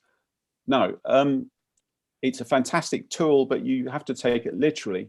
This doesn't necessarily mean that this is the best time, because it may be that people were not active at other times, or they were on a different band. So it has to be taken with a little bit of a grain of salt, because, as I said, from a scientific point of view, it showed what QSOs have been made, but it's not necessarily saying that's the best time. It was the time when the operators were actually active, which is slightly different. PSK Reporter, another great tool now, and you can mix it up. You can put, you want your FT8, you just want call signs for the last 24 hours, last 30 minutes, last 3 hours, whatever, and which band you want. But it's useful if you want to work a particular region, which you can see, especially with FT modes, you can see if anyone's actually on. Now, let's start to get on to the online tools that are available. This all started really with Radcom and the chart that's put in there for HF propagation predictions that Gwyn Williams does.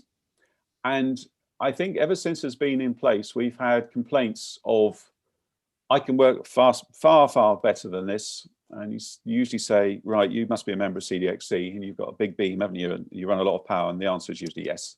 Or no, it says here I should be able to hear Moscow and I can't.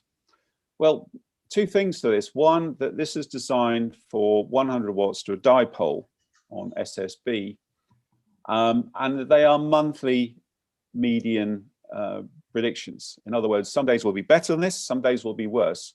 But basically, that's all we got. We've only got one page in Radcom to do it with, and we've tried other ideas. We've tried some graphics that just show the 6 parts of areas of the world that we could work, and we couldn't get anybody to agree on what we should do. So basically, I said, well, okay, let's move away from that and move online. So there was a program called ITU RHF prop. We'll come on to that in a minute. So the first thing I did was with Radcom is I went to Yari OH6BG, who produced the vocap.com website, and said, is there any way you could give me a program that would map what we do with Radcom, but allow people to change the mode, the power, and their antennas? And he said, yeah, I think I know what you need. He said, I just need to know the lat and longs of the various locations that you use in Radcom, and I'll see what I can do. So I worked all this out and gave it to him. I kid you not, Yari turned this around in about 24 hours and said, is this what you want? And it's fantastic. I said, well, yeah, that's exactly what I want. So this was the first thing we did. But now we have an online tool, and I'll give you the URLs for all of these at the end. But we have an online tool that allows you rather to put in the power you're using, gain of your antenna, and it will plot out in about 5 seconds flat, actually, the 28 locations around the world that are in the RADCOM predictions, to give you hour by hour reliability predictions for each band. So that's a useful tool in itself. And it got around the problem of people complaining about we can do so much better than the RADCOM thing, say, or we have to bear in mind that we've got foundation license holders with G5 RVs and running 10 watts, and then we've got CDXC members with multi-element Yagis running watts, and so we have to cover all grounds. So this is the first stage, to get this VOACAP RADCOM tool up and running, which I think has been a great success. Now, there is another program that was being developed by the ITU called ITU RHF Prop, which is basically a VOACAP, how would I put it? A VOACAP alternative. I wouldn't call it a competitor, but it's an alternative.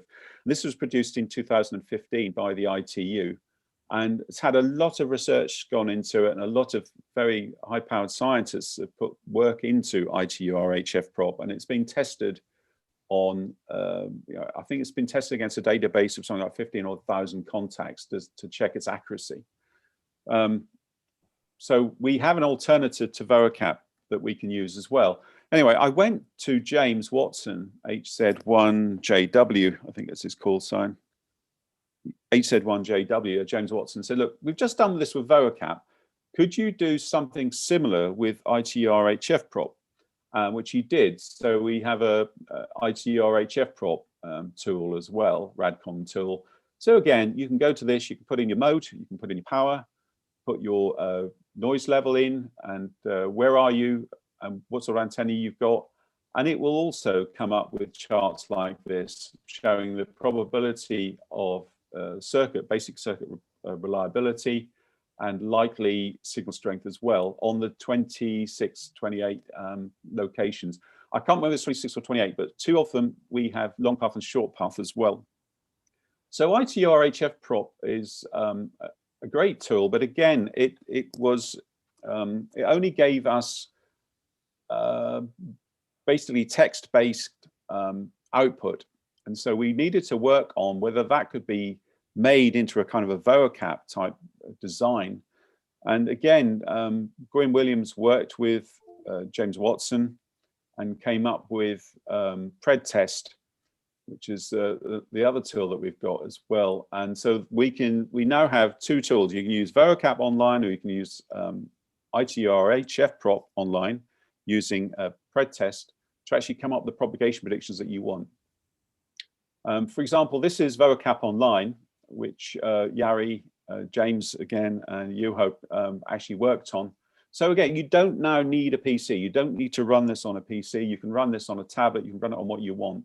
But basically, it's got point-to-point predictions, or you can do area predictions. And in this instance, this is Norwich to New York, I think. And we've got this graphic on the left there that shows you the likelihood of being able to work that path on each particular time in a 24-hour period. So you just pick the warmest spots if you want to work in. And also you can go to vocap.com and you can get it a lot more detailed than that. These are 2 of the plots that I came off.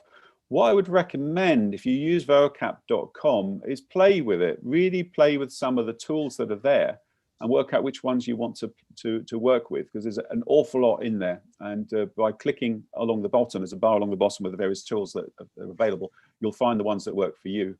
This is the best reliability by hour for the Norwich to New York plot for one particular month. I can't remember which month it was. It might have been February, actually.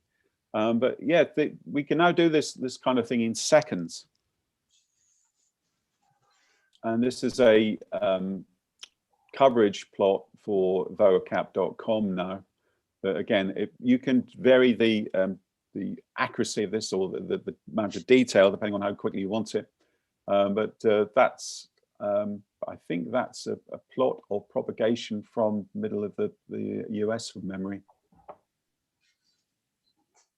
And then PredTest. So PredTest is similar to vocap, but uses ITU-RHF prop. This is the one that Gwyn Williams came up with after a lot of discussion, and has been worked with James HZ1JW in Saudi Arabia. Actually, he's a programmer. He's English, but he works in Saudi Arabia. So we have to do everything via Skype and via email.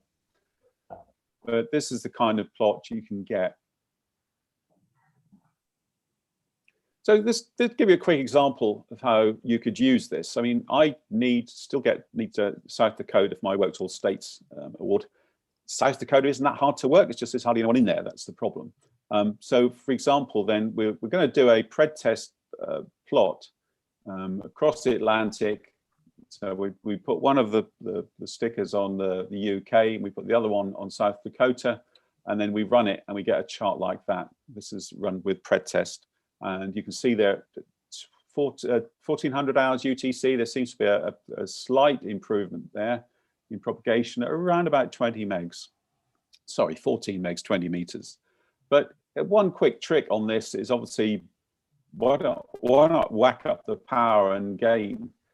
Give yourself a kind of more detailed plot. So there we go. That's as FT8 and 3 elements, and you can see there that again you've got 2 o'clock, 3 o'clock on that particular time on around about 14 megs would do the job. But so it's a useful tool, very good tool to use. If you're doing plots like this, you can do point-to-point plots for your favorite DXpeditions, and this is what it will come up with in seconds. Now, moving on then to grey line conditions. This is a free program from mapmaker.com called SunClock. It's a screensaver really, but it's very useful for working out grey line propagation from A to B anyway. And why would we want to do that? Well, this is an example. This is 3Y0X, Peter the Island, that was way back. I can't remember when it was now. So when was it? I don't know if there's any date on there, but it was a few years back now. But this was the plot of the possibility for 80-meter propagation between the two.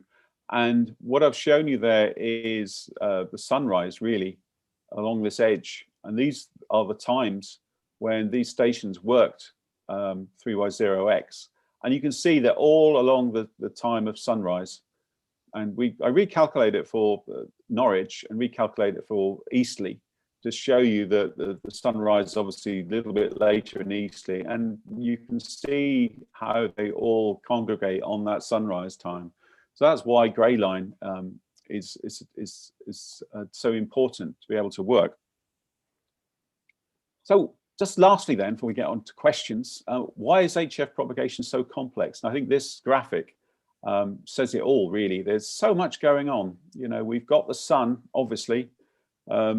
We've got sunspots, we've got coronal holes, we've got coronal mass ejections, we've got solar flares. And then we've got an awful lot more going on. We've got, as you can see from there, there's neutral ionic winds. We've got traveling ionospheric disturbances. We've got auroral zones, energetic particles coming in from outside, pouring into the auroral zones. There's so much going on. And I think that we are, if I said only just beginning to understand, I think that's probably an over-exaggeration. But I think the thing is that we have a pretty good idea of how the ionosphere works, but it's the funnies that we don't really understand. We can work out the median reliability of paths of various bands, but that means that 50% of the days it'll be better, 50% of the days it'll be worse. But working out which day will be which is very, very hard. So there's still an awful lot of work going on ionospheric propagation. And I think I just leave this graphic really as an example of the problems that we get. For example, I have to do GB2RS. 3 of us do GB2RS, Jim and John BAO, Jim YLA and John G4BAO do the VHF section. I do the HF section. It's prepared on Thursday mornings. It's checked on Thursday afternoons. It goes out first thing Friday morning to Radcom or to RSGB, and then it's distributed. And give this week an example. There's a sunspot region about to rotate into view again. It's been round the sun and come back again. And on Friday, they decided to rename it.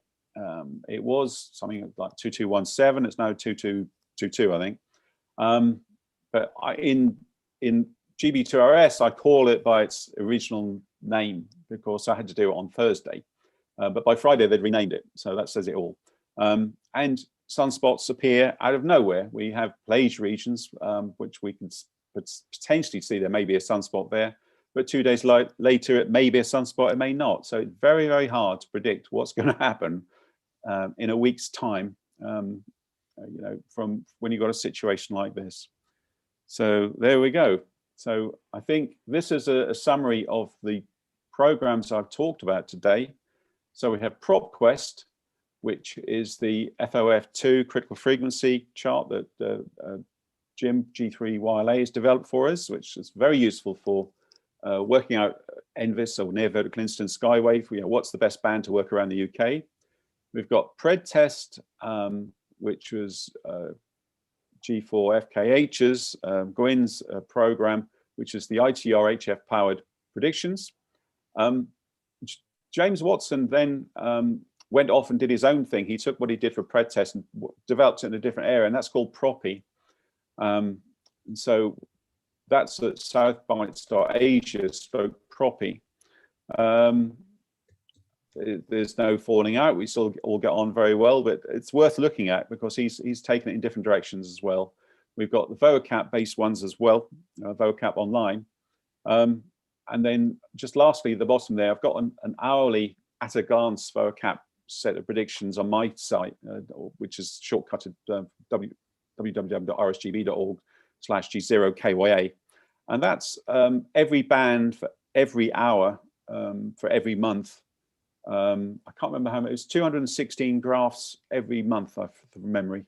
And it will just give you a quick glance at what you could work with 100 watts to a dipole or thereabouts. So you choose what you want. I mean, this is CDXC, so you all got high powers and good antennas. So it's probably better if you go to something like PredTest or Proppy to come up with your own predictions that suit you. We all know that if you've got a fantastic situation or station, you will hear stuff that other people just don't hear at all. And so it's probably best to tailor it to your particular station, I think. And that's what we try to do, is give you the power to adjust things how you want, so you get what you need. But again, all of these will run on the web. So we've gone away from using PC-based programs to making it far more accessible for everybody. And even on an iPad or a Galaxy Tab or something, you can do it now. Good. I think that's about it, Chris. Excellent. So, any questions? Yeah, if you stop sharing your screen, Steve, that will yeah, you've got a couple of questions. Just Hang on. you do that. Yeah, I've got to get this off, haven't I? Share screen, back to meeting. Right, let's go back to meeting. Oh, stop video. Stop. Do your screen. Oh, stop share. There it is. That's it. You're done. Great. Thanks, Steve. And obviously lots of good comments coming in. Lionel G5LP said, how reliable are the SFI numbers that are going into the propagation? Well, we use smooth sunspot numbers or smooth SFI numbers. So in a way, they are predicted. And the smooth numbers are far more accurate than a daily number. It's kind of a tradition that we've used smooth sunspot numbers and smooth SFI numbers, because we find that the daily change, you know, if it's 75 today, it's 80 tomorrow, it probably makes no difference. So they're kind of averaged. So the smooth numbers, smooth sunspot numbers are the ones we use. And if you look at vocap.com and you do a prediction on that, it will say R12. It's a 12-month running average for the sunspot number that's used. So I don't know if that answers the question, but that's why it's done like that. That they found that average smooth sunspot numbers, if they're average, gives you better results than a daily number. Oh, okay, that's good. Then what was the next one? Yes, from Ian G3YBY. Are there any post-geostorm enhancements? That's a good question. We know that there are pre-storm enhancements. They're very hard to predict. There are some solar storms that don't result in any enhancements and some that certainly do. And getting there at the right time is tough. On the whole, what you find is that the K-index goes up overnight, usually just past local midnight. And that's to do with the way that the stuff comes into the ionosphere. Basically, the solar stuff, the plasma, if you like, the solar matter, gets caught in the magnetotail behind the Earth. Then you get something called a magnetic recombination, and it then gets fired back into the Earth. So it doesn't come direct from the sun. It ends up in the magnetotail, then gets thrown back into the Earth. So that usually happens around just after midnight local time.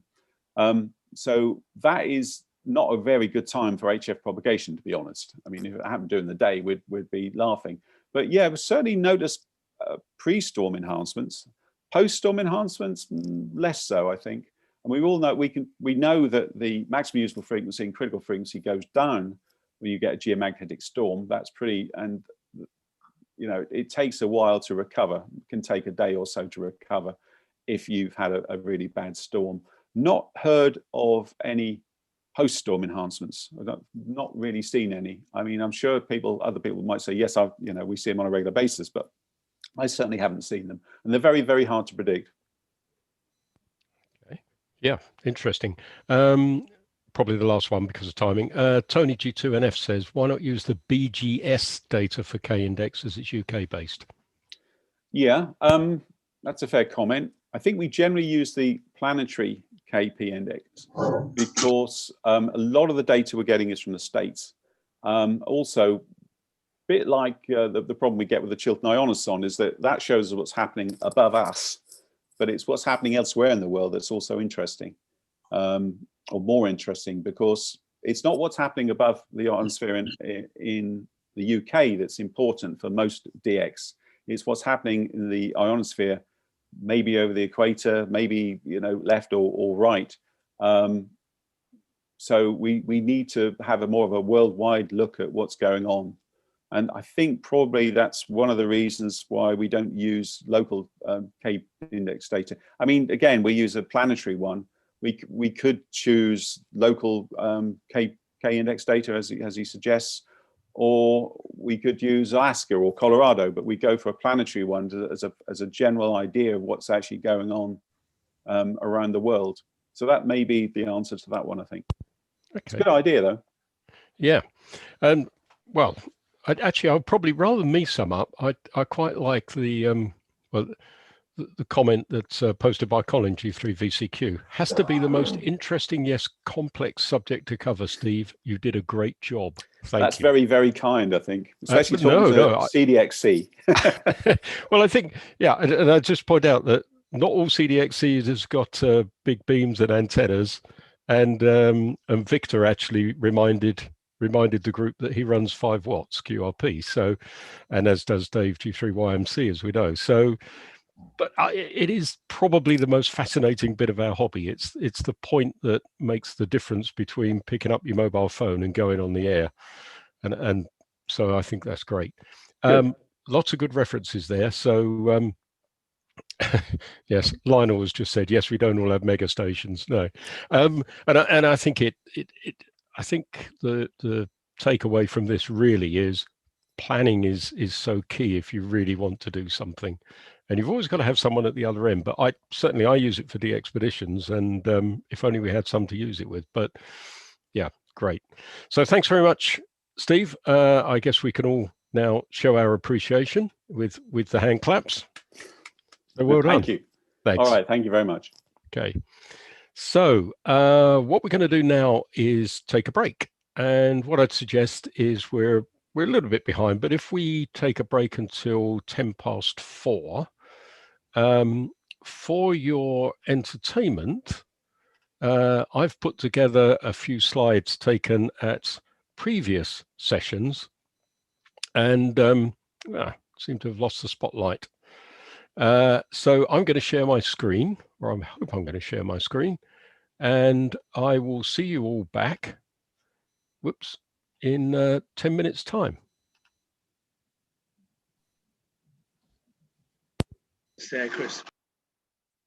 Yeah, thanks.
We'll restart in a few minutes, guys.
Okay, I think we're selectively going around picking on people, so be careful there. Right, so it's back to me now.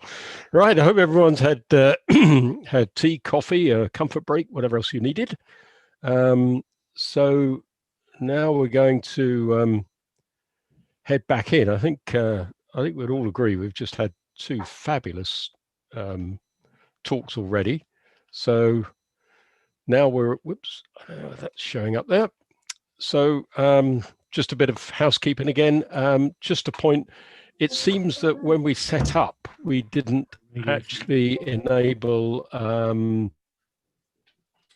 the talk to private for everybody. So I'm sorry about that, but we don't want to risk trying to shut it down and restart. But in the open session at the end, we'll just open all the microphones so we can either chat in an organized manner or just have a gigantic pile up. Okay, so I've gone too far, that's why. So now we're back on. So we're a few minutes behind, but no great problem. Andy G4KNO, as you know, we know from the reflector that he's fascinated by antennas, by modeling and by measuring. So he's volunteered to give us a talk, as he says, with very little maths. I take my hat off you if you can actually do that with very, very little maths, Andy, and get away with the subject so we all understand it.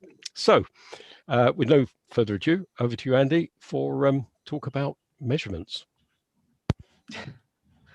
Yes, hello everyone. Hopefully I can be heard and seen. Yep, both. Okay, well, they were hard acts to follow. I don't think I'll be able to follow them, but we'll give it a go.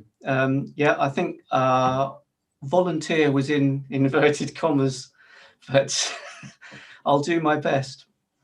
Okay, let's share my screen and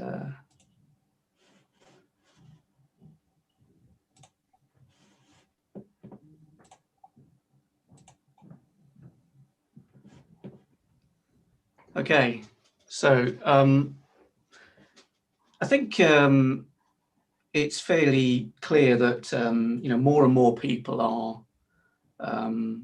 buying VNAs and using them to help them with tuning up their antennas, researching antennas, making antennas, etc., and other things as well, of course. But I think if we were actually in a room and I was facing people, what I think would be interesting is to have a show of hands of how many people have bought a VNA, own a VNA.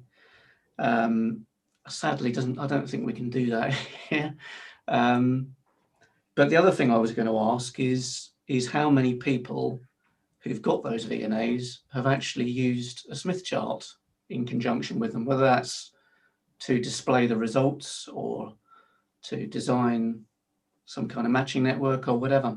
And my guess is that probably the number of people using a Smith chart is much less than the people who own a VNA. So the object of the exercise with this talk is to hopefully try and demystify a little bit the Smith chart and to encourage its use. In fact, I remember probably about 2 years ago now, actually, a letter in Radcon, in the letters page, saying, why are we still using Smith charts? Because we have computer programs these days that can do it all for us. And I think whilst we do have computer programs, the Smith chart provides some insight that you cannot get simply by entering some figures and getting some numbers out for your matching network or whatever. So let's start out by looking at some network analyzers from the past. So in case you hadn't guessed, I'm actually a professional engineer as well as an amateur, and originally an RF engineer, and moved into RFIC design and more systems design now. But even now, I still do use Smith charts on occasions. So way back when I was doing industrial training. Yeah, I'll just listen to this. Oh, someone's not on mute. Yeah, so way back on when I was doing industrial training, I did it at Marconi's. Yeah, just interrupt, Andy. Can everyone make sure they're on mute, please? Sorry, except you, Andy. Thanks very much, everyone. Make everyone happy, I don't know. No. Carry on. Okay, so in 1986, I used the VNA that's on the top left here. And there was only one in the lab, actually, and everyone wanted to use it. And I think you can probably make out that the graticule on that device is a polar format rather than a Smith chart, but I seem to recall there being a Smith chart on it. And it was revolutionary at the time because it had a line stretcher inside which allowed it to be calibrated. So I think probably if you've got a VNA now, you understand the concept of calibration. And these days it's done in software. But in the old days, all that was done was just to normalize out the extra lengths of cable that you had outside of the network analyzer. So you added in some extra cable in the third port, if you like. So you could only sort of zero it on either a short or an open. And at the time, I do remember, because I remember asking how much it cost, and it was about the cost of a 3-bed semi in Chelmsford at the time. So, you know, I don't think any of us could have believed that we might once have a VNA at that point. And then when I went to my first job, there was this model at bottom left, which was the one you got to use if you couldn't get a hold of the more modern ones.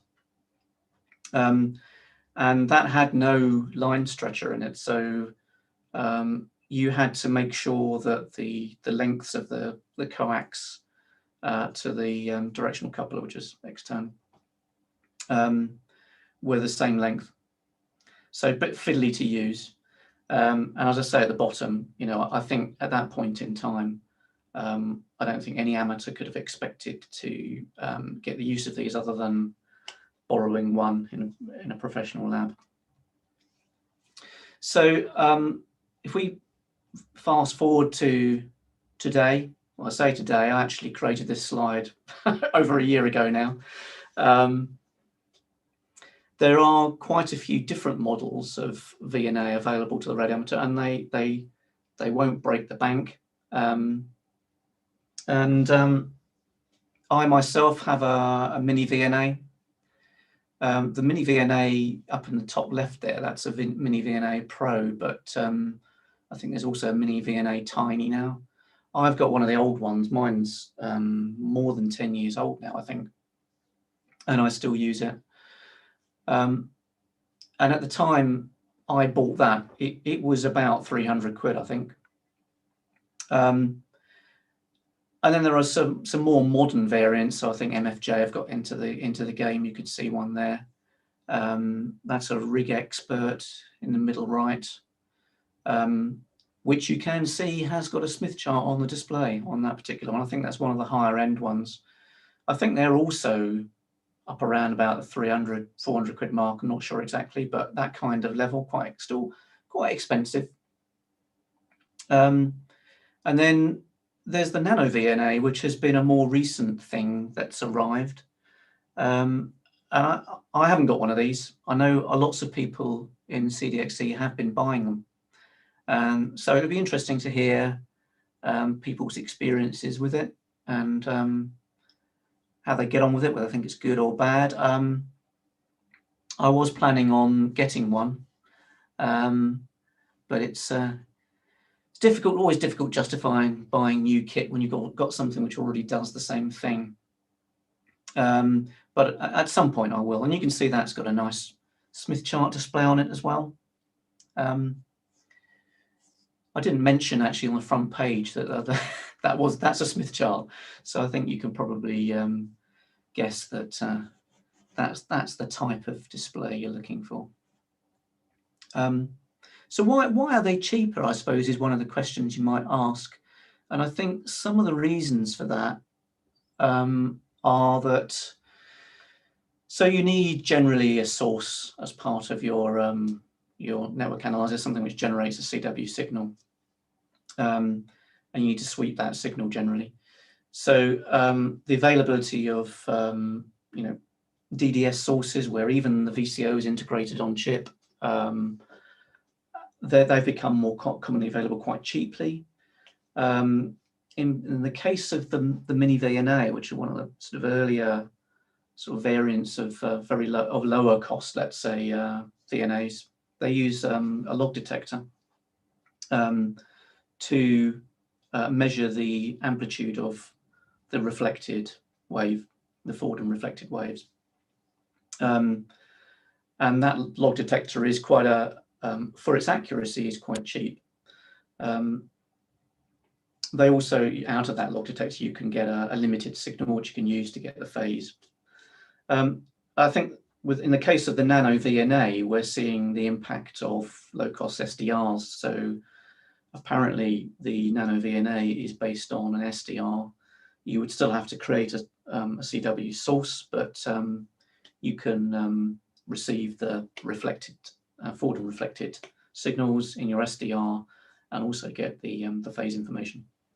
So what I would say is that if you're going to buy a VNA, try and get one which tells you the sign of the reactance as well as its magnitude. And my old VNA, my old mini VNA, doesn't tell you the sign of the reactance. So whilst I can display a Smith chart, it's all on one half of the Smith chart. This will become more clear later on. It isn't the end of the world because you can unwrap the results using something like Z-plots. That's actually a hyperlink. So maybe if we provide these as PDF at some point, you can get the link off that, but just Google it. The idea is that because you can detect the sign change, or you can detect the point where the reactance goes to zero, you can make a pretty good guess about what the sign, that it has changed sign, and therefore unwrap the results. Sometimes it gets it wrong if it rapidly goes from one sign and then back again, but it's not too bad. So it's not the end of the world. So let's say you've bought a VNA and you don't know what to do with it much. I think, you know, a lot of what people are using VNAs for is simply just to measure VSWR, which you can do, but a VNA can do so much more. And I think, you know, we should explore the use of a VNA to provide us with the extra information it can provide. So what we want to try and do is we want to know, typically we want to know at the feed point of the antenna whether what the resistance and reactance looks like. So that's our kind of plane of reference that where we would like to be at the feed point.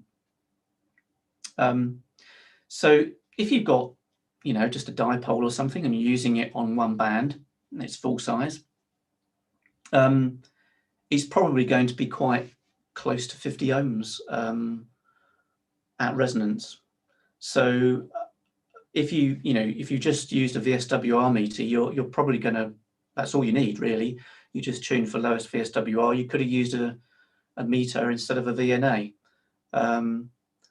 But let's say that isn't the situation, and we might need to know some more information. And some examples where that's the case is electrically short antennas. So let's say we're talking about a short monopole that we're using on the low bands, where the real part of the impedance, the resistive part, is going to be quite low. So if we resonate it, we're going to be a long way from 50 ohms. Let's say we've also homebrewed a Yagi, let's say, for example. The driven element of that Yagi is very likely to have a much lower resistive part at resonance than 50 ohms. And the reason for that is because of the mutual coupling between elements. I know in recent years there's been a trend towards direct 50 ohm feed on Yagis. That's a whole different subject. I think some people will tell you that you can't get as much gain out of a 50 ohm direct feed, at least not with a just a 3 element. And then there's multi-band antennas, so you might find that you may want to operate an antenna on multiple bands. You might be using a G5RV, for instance, and you might be interested to know what the resistance and the reactance looks like on each of the bands that you're interested in, and how you might match on those bands. So I said there wasn't going to be very much maths, but I think it's unavoidable, and really this is more for completeness than anything else. And I think you probably need to know at least some of the terms to be able to competently use a Smith chart. So I think we can look at networks in two different ways, really. So we can say that we've got some resistance and reactance, and they could be they could be a resistor in series with some reactance, or there could be some resistance in parallel with some reactance. I'll come on to these terms in a minute, but in series impedance coordinates, we would describe it like this. We would say it has a resistance and a reactance, and this is the so-called J operator. If you did maths rather than engineering, you'd use I, but if you're an engineer, you use J. So what this is saying is there's some resistance in series with some reactance, and that J actually tells you that it's 90 degrees out of phase with that. Now, when we talk about parallel networks, the norm is to talk about the reciprocal of resistance. So this would be admittance, so-called. So the dual of resistance in a network, in a parallel network. We talk about, well, that the whole network is admittance, and if it's a real part, it would be conductance, and then the reactive part would be called susceptance. So the general terms, or the general letters used to denote these are G and B, R and X, and the relationships are shown on the right. So the conductance is the reciprocal of resistance, and I've said here that in this case we've got no reactance, or and so the two are actually equivalent. If you were to take away the reactive parts in these two networks, we are left with just the resistance and the conductance. They're the reciprocal of one another.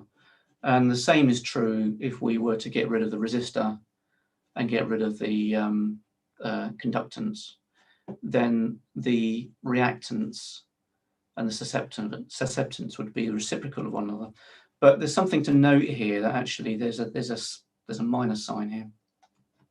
And that will be perhaps become a bit clearer when you see what happens on a Smith chart. So I mentioned earlier a bit about the J operator. Well, J is the equivalent of the square root of -1. Now, if you know your probably O-level maths, you've got to find two numbers that when multiplied, or a number that when multiplied by itself gives you this number in here. And since a negative number multiplied by a negative number gives you a positive number, as does a positive number multiplied by a positive number, you wonder how on earth that can possibly be the case. But don't worry about that. This is just a sort of mathematical trick that gets us into another plane of reference, and it's useful in circuit theory because it can mathematically describe how the current can lag the applied voltage in an inductor or lead it in a capacitor. You may be aware that that's what goes on. And as I said earlier, so this complex number, that's a complex number, that's a complex number. They have a real part and an imaginary part, the real parts and the imaginary parts. Okay, so a bit more maths, sorry. Let me just check my notes about where I am.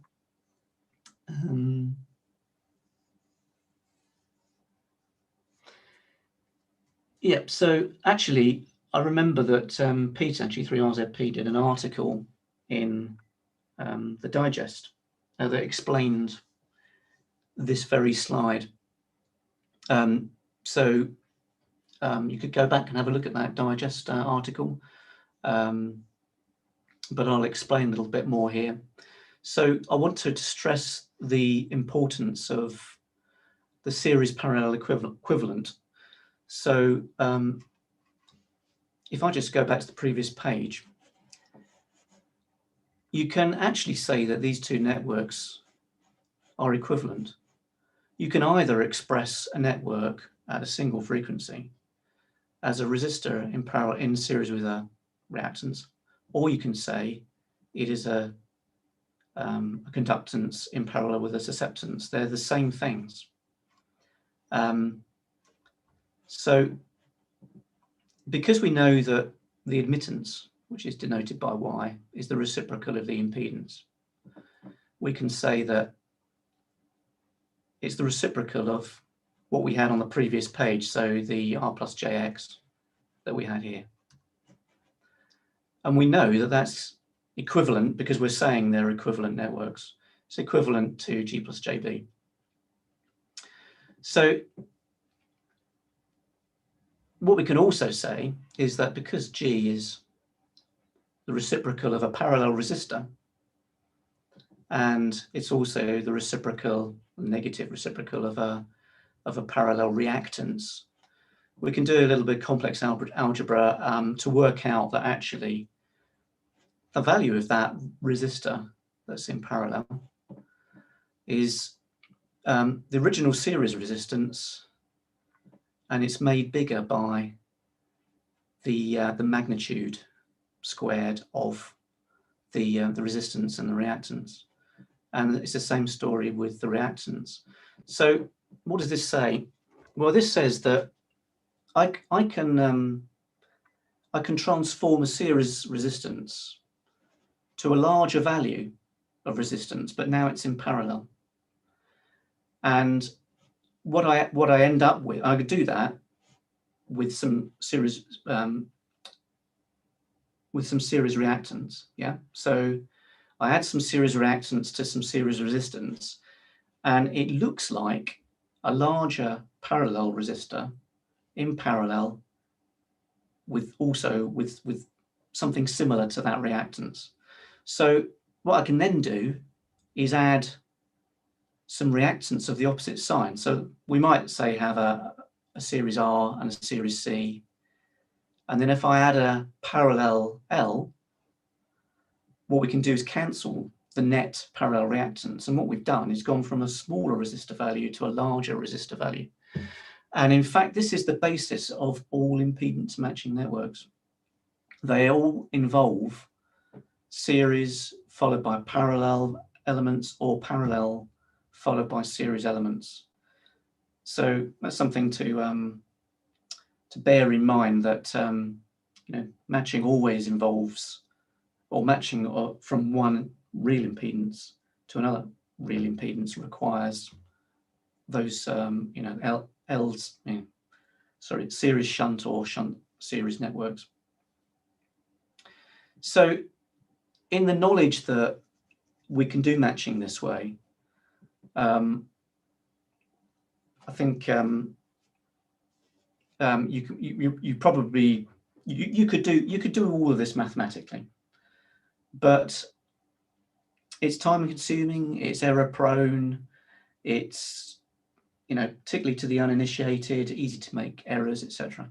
So this is where the Smith chart comes in, and it does make visualizing what you need to do much easier. So I've just noticed I don't have a clock on my screen to see where I am with timings now, but okay. So what is this? How do we create the Smith chart? Where's it come from? So the Smith chart is derived from a mathematical transformation. Transforms are quite common in engineering. What you commonly use transforms for in engineering is to transform into a different domain where it's easier to do some kind of manipulation, and then you transform back again. So examples of transforms might be, you might have heard of the Fourier transform, going from time to frequency, for instance. The Smith chart uses a type of transformation, and what it does is it transforms an impedance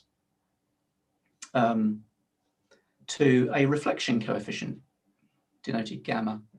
So what we do is we're actually normalizing to a characteristic impedance ZO.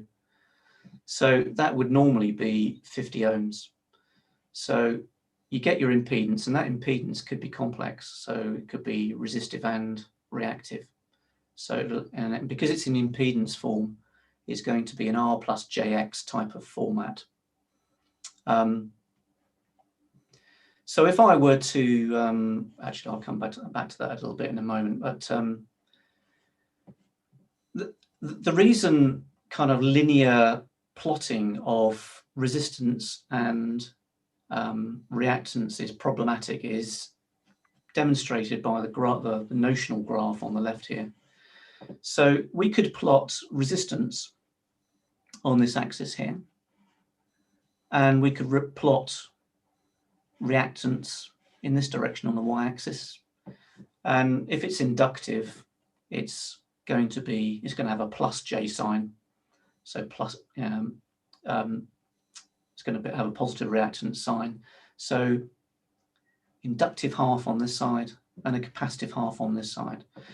But the problem with this kind of plot is that this goes to infinity, this goes to infinity, and this goes to infinity. So if you're talking about a very large inductor, for instance, at a fixed frequency, it's going to look infinite or look very large anyway.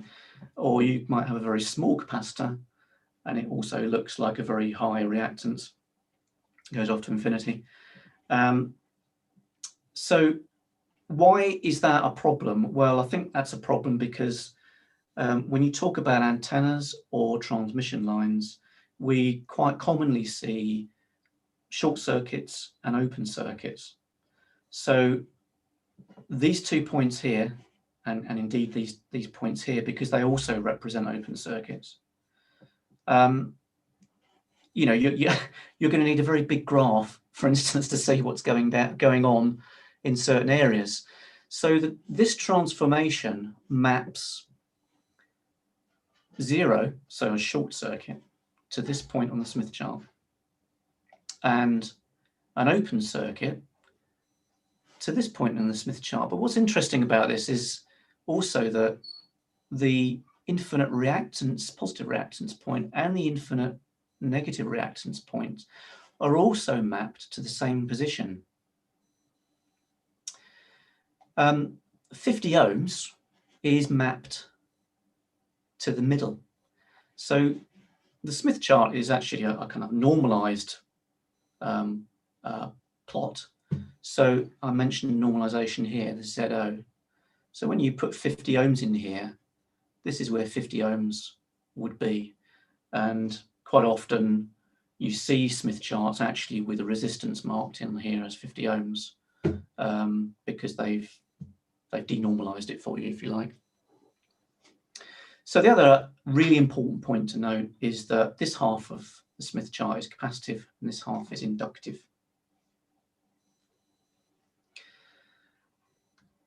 Okay, so a good way to understand what goes on in a Smith chart is to think about how component networks move on the Smith chart. So what I've done here is I've said, what if we've got a series resistor and a series inductor? Okay, if we start at a fixed frequency, okay, and this is we progressively increase the value of this inductor. What we see is that we start at the 50 ohm point, which we saw before is in the middle, and then we move on this line of constant resistance. Okay, so we stay on this line here of constant resistance, and eventually when the inductor becomes really large, it tends to an open circuit. And you can actually read off on the outside edge the normalized reactance. So for instance, I've plotted here, so if you follow this curve here, this is the reactance line, constant reactance line.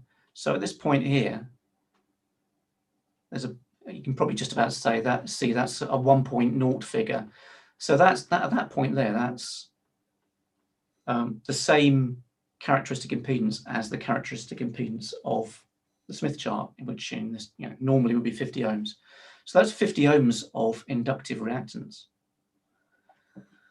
Similarly, with the series capacitor, if we were to reduce, so we start with a really large value of capacitor, and it's close to 50 ohms, and then as we reduce the value of capacitance, it tends towards an open circuit, and we stay on the line of constant resistance. Again, we can read off the value of reactance, again 1.0, so that's 50 ohms of capacitive reactance. So the other thing that you would see is that if you kept the same value, that as you swept the frequency, then as you this is kind of reducing frequency. So as you reduce the frequency, it tends more and more to an open circuit. Oh, sorry, didn't mean to do that. And conversely, if you swept the frequency and it was an inductor, then as you go higher and higher in frequency, you go towards an open circuit. And those are the equations to work out the value of inductor from the reactance value and the value of the capacitor from the reactance value. Okay. So what possibly not many people are aware of is that I've shown you the impedance Smith chart, but there's also an admittance Smith chart. And the same sort of transformation, I'll gloss over this, but basically you end up with the reflection coefficient being normalized so you got your admittance value normalized to some admittance, which is at the center of the plot. And ordinarily we would again normalize to the reciprocal of 50 ohms. So that would be 20 millisiemens, and that would be in the middle of the chart here. But you might notice that the positions of inductance and capacitance have swapped. So I'll just go back to there. Inductance, capacitance. Sorry, they're the same position. What I meant to say was that the sign of the reactance has changed. So what I should say is that this side has flipped over. So perhaps I should just go back to show you that those two sides have flipped. But on a Smith chart, top is inductive. So if you just remember, always on a Smith chart or an admittance chart, the upper half is inductive, bottom half is capacitive. So how do components move? So we know that we need to deal with components that are in series or in parallel, otherwise known as shunt, to do matching networks. So we need to know how things move on an admittance Smith chart, which shows you how things work when they're in parallel. So again, the same type of idea. So if we start at the 50 ohm point, I'll talk about resistance rather than admittance. It's a bit easier to get your head around. So if we were to start at 50 ohms and then we were to gradually, we start with a very large inductor and then we reduce its value. As we reduce that value, that starts to look like a short. So what happens is you follow this curve around the line of constant conductance to a short circuit. And the same thing happens with a capacitor. So we start with 1/50 ohms, and then as this capacitor gets larger and larger, it starts to look like a short circuit to AC. So it follows the line of constant conductance and goes to a short circuit. Again, there's the equations to calculate your capacitor and inductor values by reading off the conductance or susceptance values in this case. So similar idea, that's 1/50 ohms in each case at that point there. Okay, so we end up with, you can overlay the two. You don't typically see these on your VNA because it starts to get too busy. Sometimes you can get it to display admittance or impedance Smith charts. And in the old days, what you would do is you would use one of these because it would allow you to follow the contours. So we might follow the contour of series L and then parallel C. It just makes it easier to do it all on one graph. So you could use this and you could do it all by hand. But I think probably you won't do that. And I think this is where computer programs do help. So I wouldn't recommend you do this. I don't do this. I think the thing is to start using a Smith chart program at that point. But the other thing is that actually knowledge of the Smith chart and display of the Smith chart on your VNA can actually give you clues as to what to do, or even to use to monitor the impedance as you tune. I'll come on to that a little bit later. So let me just have a quick drink. About 5 minutes, Andy. Yeah, okay, so we're not going to get through all of this. And this has taken longer than I expected. So an online Smith chart tool. Go to this place and you can put in your impedance value that you start with, and then you can add your components as you click on them, and you can see how you move around the Smith chart. You can make the impedance of the normalized impedance 50 ohms. If you put 50 ohms in here, you'll see a dot here, which is the 50 ohm point. You can also put in relative permittivity. So actually, if you can put in a value of I've said here 0.49, that will allow you to use things like coax at 0.7 velocity factor to use the transmission lines. So I'm going to rush ahead here because I know I'm running out of time. So there's two ways you can use the Smith chart. One is to go from the impedance that you're starting with. So for instance, this point I'm starting here. This is an impedance that I start with, and I want to get to 50 ohms. So in this case, I do series L, parallel C to get to 50 ohms. And I read off the values. But the alternative way of doing this is actually to start at the 50 ohm point. And in that case, you've got to get to the conjugate. The conjugate is merely the same impedance, but with the opposite sign of a reactance. So to get to the opposite, to the conjugate of that, the conjugate of that is up there somewhere. In fact, I've plotted that there. So starting from the other end, you would start at 50 ohms, parallel C, series L. And they're the same values here and here, but starting from opposite ends. Okay, so I think the one on the left is more intuitive to use, but this is sometimes useful. There are 4 minimum Q matching networks, and they are all L networks in various forms. So there's the 4 combinations of L networks. And what this shows is that so any impedance inside this grayed out area can be matched with this network, and they all involve going series L, parallel C. So you get yourself on this circle here, and then add that much parallel capacitance.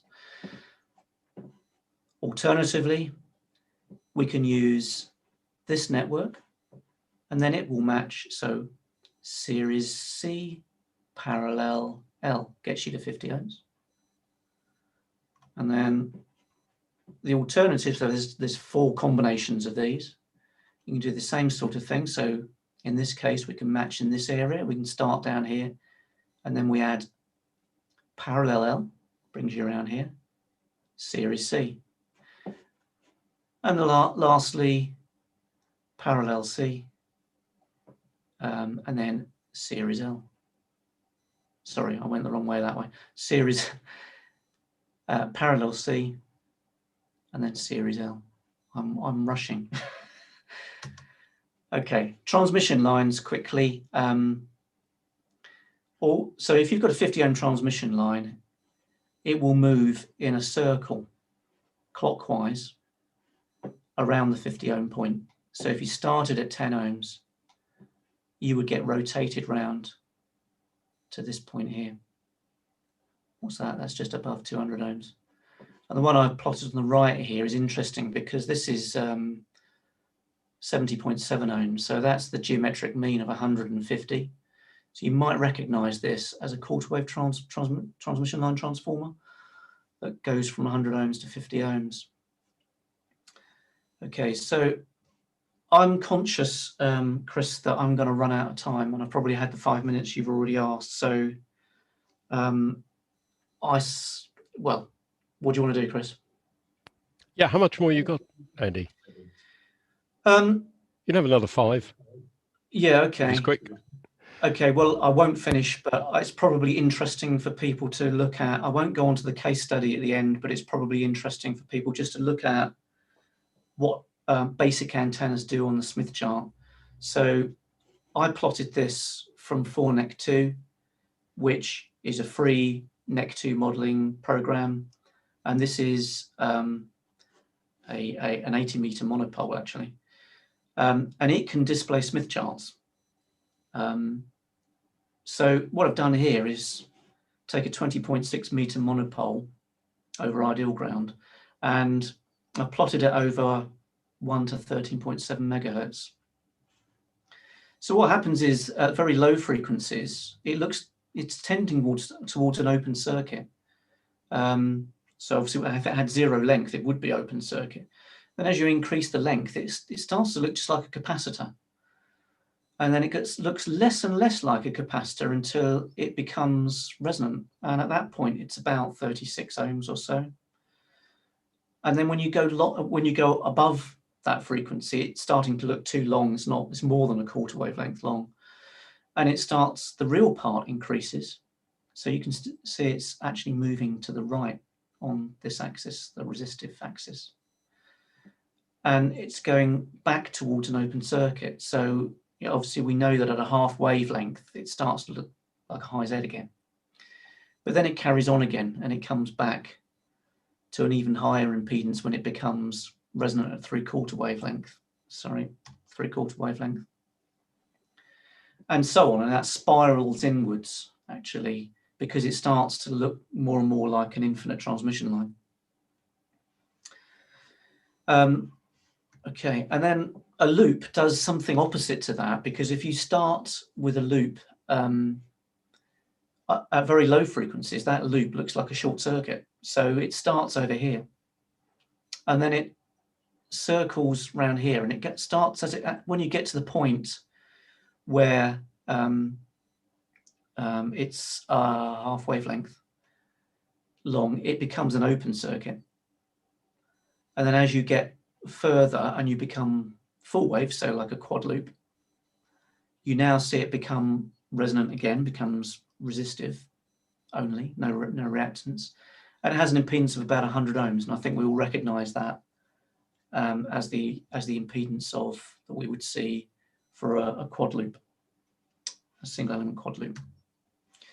And on a 3-element beam, let's say that we want to do some matching. People have talked about hairpin matching. Well, this is a real hairpin matching, and because it looks like a hairpin. And what's happened here is that so this is showing the feed point impedance of a 3-element Yagi of the driven element. And what we can do is, if you remember the admittance circle, unit admittance circle is around here. If we actually shorten the driven element until we get onto that unit circle, we only need shunt inductance, so parallel inductance, to get us to 50 ohms. And that's what that hairpin is doing. It's adding shunt inductance. And as we show here, it brings us to 50 ohms. So strangely, you want to make your driven elements slightly shorter if you use a hairpin match. And I mentioned monopole earlier. There's actually different options for matching on a monopole, and what you can do is you can say, okay, well, as with the hairpin, I can go a little bit shorter, make it a little bit shorter than a quarter wave, and add shunt inductance. Or I can go a little bit longer and I can add shunt capacitance to get back to 50 ohms. Or if you notice this, the locus of this plot actually passes the 50 ohm point here. So at that point there, you can use a series capacitor to bring you back to 50 ohms. In reality, actually, it moves further inwards than is shown by 4NEC2. And I know that from my own experiments on a 160 meter inverted L. So actually it doesn't have to be quite as long as 4NEC2 would predict. Okay, I won't go on to the case study because that would take too long, but I think that'll do for now, Chris. Well, thanks, Andy. Yeah, if you stop sharing your screen, that well, I think you have demystified some of it, but of course, you know, the subject carries on. Certainly on the chat, people have been talking about having VNAs and not using them, and also I think, you know, we could carry on probably all night about 2-port VNAs as well. I'm just wondering actually whether we could be thinking about a workshop arrangement maybe next year. Obviously, if we're there, whether a workshop will be actually quite a good idea to do this. Not quite a bring your own VNA, but you know, as you say, with the £50 now, with the mini VNAs, or the £75 for the bigger one, still a lot of people have got them up on a shelf. Yeah, yeah. I mean, I'd be happy to do that. I think probably a more free-form chat about, you know, what are your problems, how can we help you solve them. I'm not sure you want to start that one. Problems. You know, what are the things you want to understand, and maybe I could help people with that. Well, certainly there's a few chats coming up saying great idea. So we will book you. Thanks very much, Andy. That's excellent. No problem. Okay, so now we've had we've been through a whole sort of gamut of things, from going out onto wild boats to propagation to work how to get there. But the one thing I think we all want to do is improve our station, and we're all largely limited by our domestics of where we live.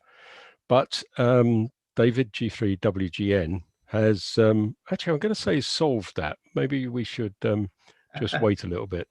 By the way, someone's just pointed out that Muirfield Electronics, which is run by one of our members, is the place to go for the Nano VNA. So please support him. Okay, so David, you are now going to tell us your well, I know it's a decade-long journey. Right.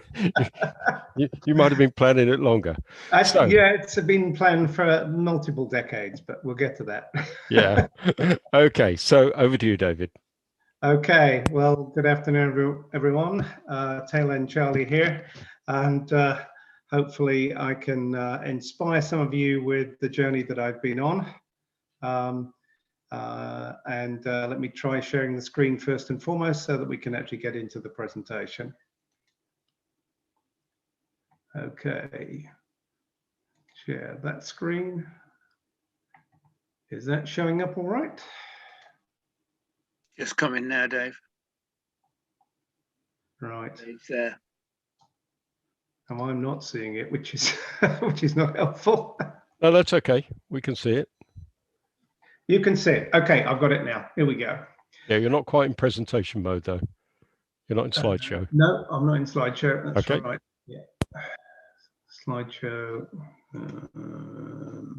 from the beginning. Here we go. Right. We have the technology. Okay, so what I'm going to be talking about is a journey which started when I first started in radio, which was working up to today to building a contest station. Today we'll focus somewhat on the journey and a little bit of the first steps in creating the contest station. But I would guess that this is really part one of more than one part if we want to cover the whole build.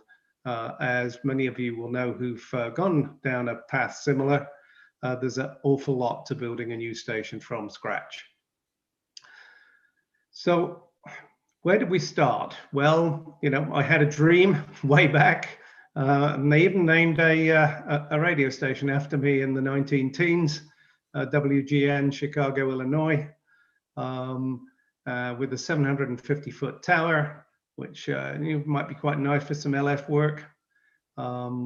but I've been dreaming about a contest station since the 1970s. So here's what I'm going to cover. What's been the journey so far? What did I want to do with building a new station? The search for it, the pouncing on it, some insight into the decisions that need to be taken when you have a new site, and some what I think the chairman might call ham radio porn, but breaking new ground and some pictures of what's gone on so far, and just briefly what the results been. So I'm not going to go through the whole background, you'll be glad to know, but like many, I started in radio at a relatively young age and had to work on what a teenager could afford originally, and have worked my way up through periods of being quite active and periods of being completely inactive with a whole variety of stations, but mostly bits of wire in a very small space until at least the late 1990s. But contesting really started for me in the 1970s with GB3MCG, which was a group of people who operated from the Radio and Space Research Station in Slough. And it was the first use of a GB call in contesting, and we worked multi-multi. And there's been a dream to have my own contest station pretty much since that time. But you know, life gets in the way and circumstances don't allow until more recently. So here's kind of where I started. Actually, it wasn't even as fancy as this. I was actually in a front upstairs room. Let me try this. Front upstairs room, and the wire went over the roof and down to a tree at about just above head height, and it was about 60 feet long. You know, it was nothing exotic when I got going, but I had a lot of fun with it. Then through to the 1990s, I had a small garden, but was able to squeeze in a 80-meter 1/8 wave, 10-meter spaced 2-element array, and a tenor mast, and in fact a dipole, which isn't shown here. I had lots of fun, but focused very much on 80 meters, and managed to work 220 countries in 3 years from that location. Then the call came to go west, and I moved to Silicon Valley. Without much of a home station, as those of you know the Valley will be well aware, property prices are enormous, and finding land there is extremely difficult, and so there was no chance of a big home station. But I was lucky enough to be invited to some very big and very prestigious multi-multi contest stations, including this one, N6RO, where there are, I think I'm right in saying, either 5 or 6 towers of 140 to 190 feet, 2 2-element quads for 80, a 4-banders and all the other contest bands, and so on and so on. So that was quite an experience, and I learned an awful lot from my time in Northern California and made many good friends. And that, I think, influenced my vision of what I'd like to do. But back to earth with a bump in mid-Devon when I came back from the States with a garden that's 60 foot by 20 foot. But it would just squeeze in one of these things, which is the folding antennas, hex beam, on a pole which would reach up to about 22 or so feet. And had, again, lots of fun, but not a very exotic antenna, no room for LF antennas, and that was the story. But was in the fortunate position of being able to say, well, where do we want to live? Family had all scattered to various parts of the world. There was no obvious place to live in the UK, many possibilities, and we liked the West Country generally. West Country starting really as, you know, as far up as Shropshire and Herefordshire, and coming all the way down to the tip of Cornwall and across to Wiltshire. That was our broad search area, and where would we like to live? And we spent, as Chris mentioned, some time looking for a place. but the result of all that toing and froing of different locations, North America and in the UK, with very limited home antennas, really is well summed up by the owner of N6RO, Ken Keeler. And here's his comment. And I would hesitate quite significantly in calling myself best of the best, certainly not that. But practicing in, as he says, numerous forgettable events, using inadequate radios and second-rate antennas,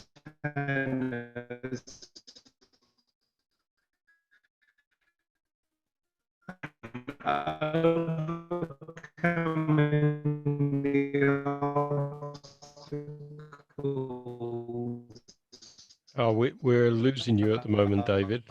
To being successful in contesting, if nothing else, beating my last year's score to what we can do in our home locations.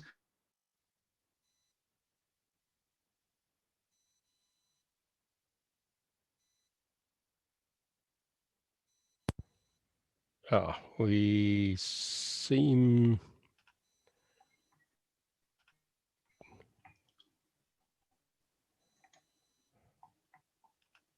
Yeah, can you hear me? Yes, you're back now. Can you hear me, Chris? Yep. Right, okay. Don't know what that was, just dropped out. I'm going to have to try and abort the slideshow somehow and start again from this slide. Yeah, you started to lose bandwidth, I think. Yeah, it's surprising. I don't normally have that issue, but you never know. Yes. Okay, here we Of go. course. A new beginning. Appropriate slide to do that on. Yeah, This is the joys, of course, of being in a nice remote location, isn't it? exactly. So not many of us have the chance to find a new location. Yeah, we haven't got your screen share just yet. You haven't? No. Okay. So I've got it here.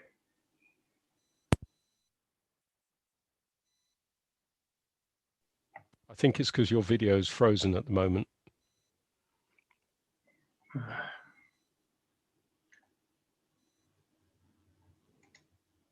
Okay. Yeah, I'm not sure what's happening because I've not ever had any bandwidth issues, but let's try share screen again. Here we go.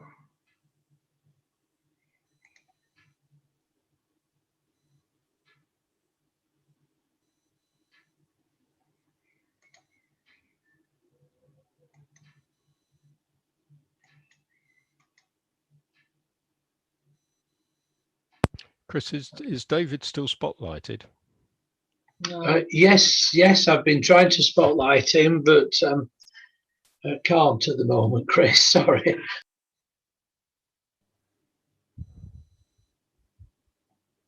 No, I keep getting a not responding message, I'm afraid. Is this your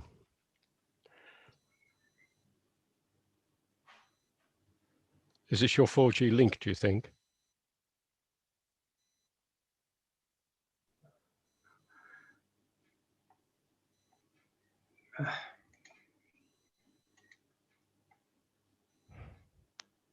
Zoom meetings is not responding.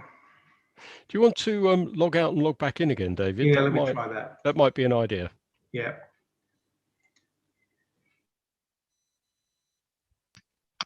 Well, just when it was going so well, Chris. Really got to the end. Yeah, we've had 3 hours with no problem. But he hasn't. Do you want to log him out, Chris? So I'll try. Well, I think he has, hasn't he? no, it's still solid on my screen.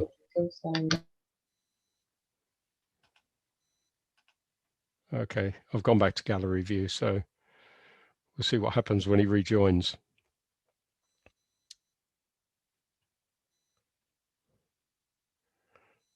That's assuming we can see him rejoin.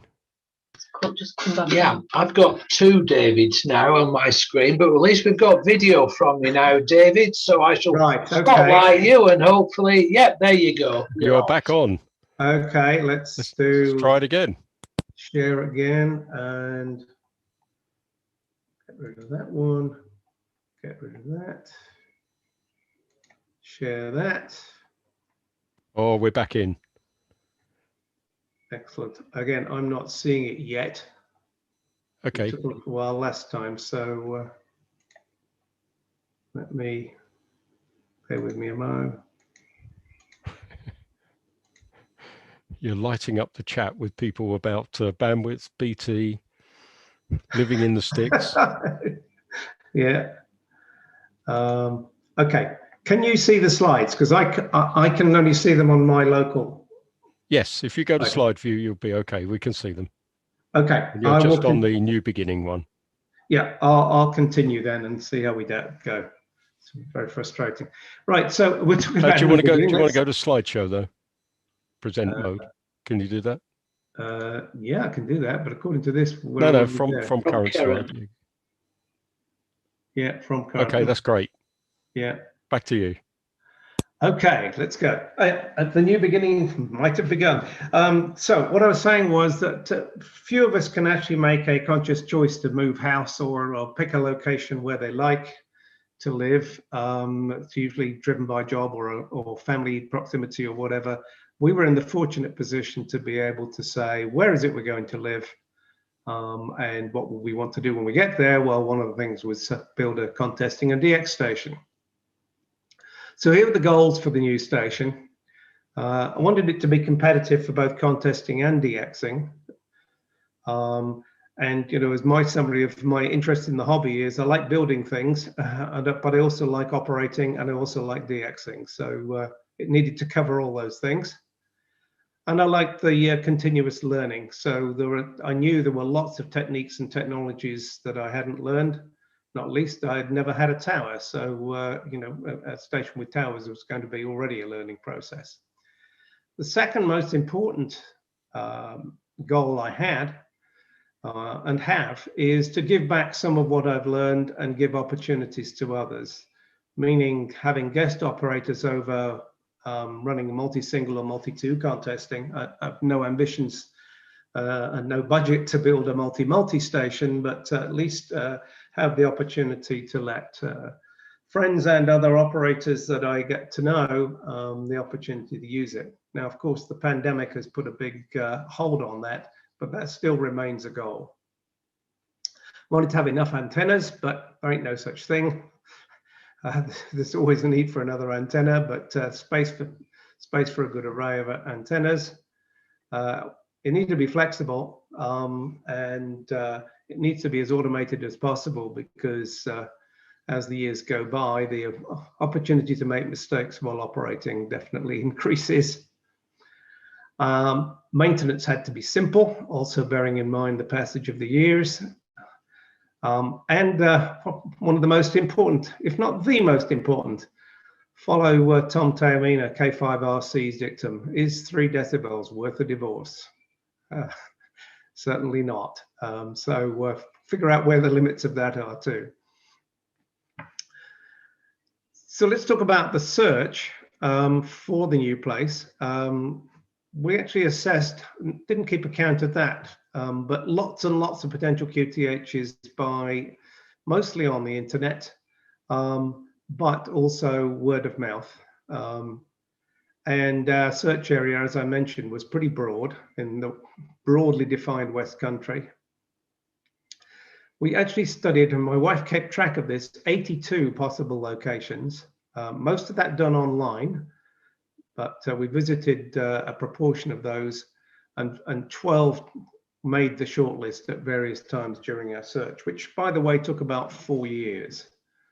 So this is not a quick process, given the criteria that we were looking for. And here are those. We needed space for lots of towers, as I've mentioned. Didn't want the maintenance of anything over about 4 or 5 or 6 acres. I'll come back to the tower point in a moment. Didn't want to have to fell lots of trees, but I did want a nice level plot with lots of downslopes in all directions, no blockage of terrain, no power lines, no solar, no wind farms, no near neighbors, but close to a small town, and a house that we liked, and that could either be moved straight into, or we could upgrade and move into. And it needed to be affordable without eating all the station building budget. Those in the UK will know about the likelihood of tower approval point. That's the second point on this slide. A very low probability of approval in the UK, and I have a friend at the moment trying to get approval for a tenor mast and really struggling. It's not out the question, but full towers are really difficult things to get approval for. So it had to be a location where it was likely that approval could be given if asked for, or the towers could be hidden for the 4-year moratorium period, which is an alternative way of getting the towers in place. So for those outside the UK who have strictly defined rules, like a lot of parts of the US, where you simply have to obey the local rules and then you can put your tower up, we don't have that benefit here. So moving to more radio aspects rather than home moving aspects, how did I analyze the opportunities that we saw and work through those in a lot of detail using a set of tools, Ordnance Survey maps, which gave first ideas about terrain, where the neighbors' houses would be, where the major power lines were, and gave a first indication of what sort of place was it if it was somewhere we were new to. Second important tool from the point of view of finding a low noise site was that we should know where the larger solar farms and wind turbines are. And there's a very useful site for that, mygridgb.co.uk, which will give you them around them. And there are currently 50 megawatts of solar within 5 miles of our new QTH. So to give a clue, there's an awful lot of them out there, a lot more than you would see just by casual observation. So you do need to be aware of those. Then a tool which I've spoken about a couple of times at the RSGB convention, heywhatsthat.com, which is great for doing a more detailed terrain analysis so that you can see whether you're blocked in particular directions and to what extent. I found that tool extremely valuable for a first look at a new location. Then make a visit. Walk around the whole acreage on foot, looking very carefully in all directions, including back to the house itself, to figure out where your antennas are going to be relative to noise sources, where they're going to be relative to power lines, and so on and so on. And lastly, and we've had some fun doing this during the search, had an Elecraft KX3 and a whip antennas and some bits of wire. And in some cases, it was necessary to drive by at night and put the antenna on the car and just have a listen, see how quiet or not the location was. So that was the activity we used to try and figure out whether the site was worth further attention. So that was the search. Well, finally, it came to pounce on one. And we learned from an estate agent or a realtor, as the Americans would call it, that buyers are liars. And what they mean is that what you say you want often isn't exactly what you end up buying when you buy the house. And that was definitely true of us. We found the house, but it wasn't in our search area. We liked the look of it. We couldn't quite explain why, because it didn't meet our spec. But the site looked good. Well, cutting the long story short on further investigation, yes, great site, lovely house, and even had the benefit of a separate shack in the form of a 1-bedroom annex, called the Forge because it is in fact an old blacksmith's forge from, we think, at least 200 years ago. It may be older, we don't know for sure. To paint a picture of that, it's got 2-foot thick stone walls. And every time we dig anywhere near to it with plant stuff or do the weeding, we always turn up another few horseshoes. So it was a very active site when it was in use as a forge. And the nice part from a radio point of view, has 6 acres, including a separate but adjoining 4-acre antenna field, which you'll see in a moment. So it met the criteria. First of all, my wife was enthusiastic about it. I was enthusiastic about the radio, which made my wife even more enthusiastic. But it didn't meet our requirement for no refurbishment. We had to do a complete remodeling of the house and the forge. That was a challenge, a big challenge. It was a huge project, but fortunately that was completed. So I want to change focus a little bit now onto what it takes to build a station from scratch. And this may be obvious that the volume of it may be less so. There are literally hundreds of decisions to be made, requiring different aspects of understanding of different techniques. So I've already alluded to the terrain assessment that we use to select the site, but there's another whole layer of terrain analysis to do when you start deciding what antennas and where will they be and how will they interact with the local terrain. There's things like groundworks. How do you organize getting cables in place underground? How do you organize tower bases? How do you organize guy anchors? And so on and so on. And I won't go through all this list because it occupies several slides. But the purpose of showing it is there are many techniques and technologies and capabilities that either you need to master yourself, or you need good introductions to people who know their stuff if it's things you don't know about or have the capability yourself. And the decisions go on and on. When you start with a new shack and you've got a big empty room, how do you lay it out? How do you do the construction of that shack, and what techniques and tools do you use? IT system. What about internet access? Well, as you've seen, I don't think it was our 4G system here, but we had to design a 4G system when we moved in because there's only 900 kilobit ADSL here, and very little prospect of that being changed in the near future. We are not likely to meet the criterion because there's too few houses for universal service. So we're stuck with 900 kilobits over the wires, so we had to produce a wireless system. And so on and so on, and making sure that ergonomics are good, because the last thing you want to do is to get tired during a contest because your chair's uncomfortable or your accessories and radios are hard to reach or make your back ache when you're operating. And then there's the people aspects. You want to build a team. You want to find the best local suppliers, which often involves networking with people. Who do you know who knows somebody who knows about this stuff?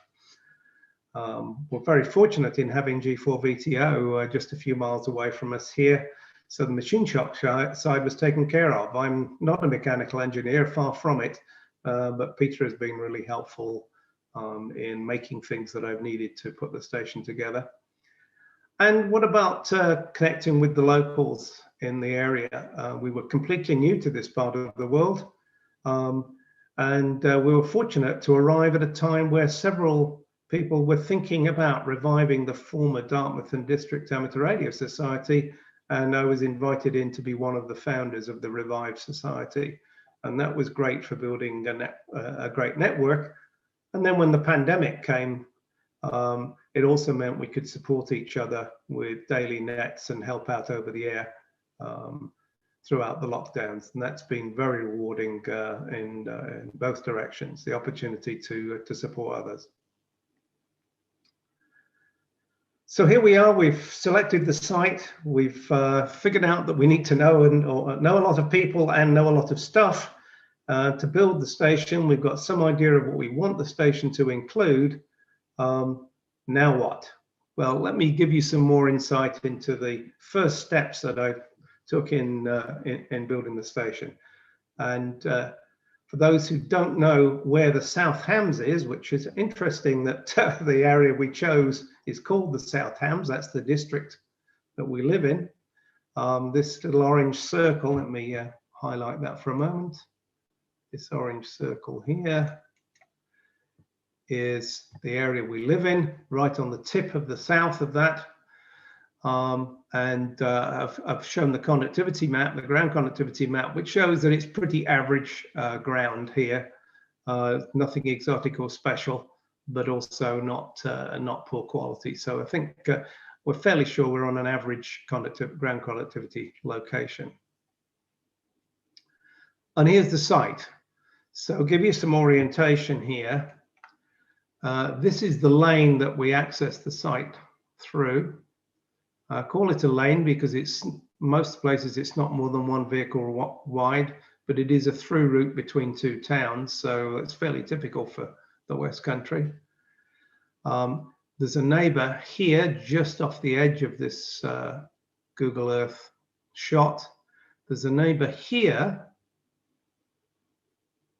who are 20 meters below the level of our property, so they don't have any direct sight on the antennas. And then the next nearest neighbor is a quarter of a mile away. Our site is this square,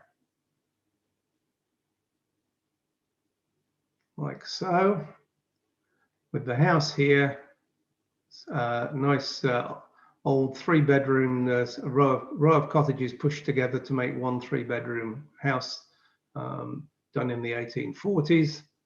And pretty much under the trees here is the forge where the shack is placed. And this is the 4-acre field for antennas.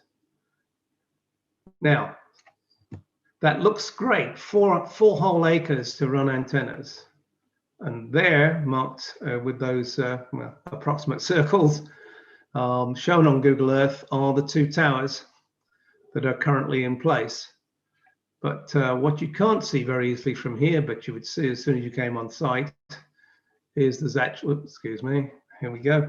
There's actually an 11 kV power line crosses the site.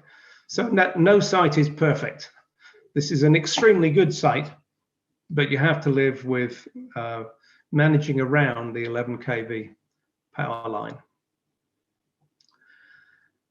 So what does the terrain look like? I mentioned hey, what's that? For those of you who are not familiar with it, it does allow you to input a latitude and longitude and do a 360 scan of the terrain around you. And you can vary the height of the viewpoint. In this case, this is at 20 meters high. And the starting point was the location of what I'm calling the North Tower, the more northerly of the 2 towers. And this line here is at 220 degrees, and you can move that around to make measurements. The 2 horizontal lines, this is 0 degrees from the viewpoint at 20 meters above the ground at the North Tower. And the second line is 1 degree above that viewpoint, which means that at no point does the surrounding land exceed 1 degree in elevation. So it means that low angle signals can get through very well. Not completely well. In fact, at 220 degrees, that's one of the poorer directions. These small hills turn out to have more impact on incoming signals than you might expect, incoming and outgoing than you might expect. These big hills are Dartmoor, and they are much further away. They are 30 kilometers or 20 miles away. So they have very little impact in the direction of Dartmoor. To give you an idea of how complex the topography is, you can see here that it's extremely varied. This fence is the edge of our 4-acre field, and it's extremely complex topography. So that means there's a lot of interaction, a lot of tricky interaction with antennas.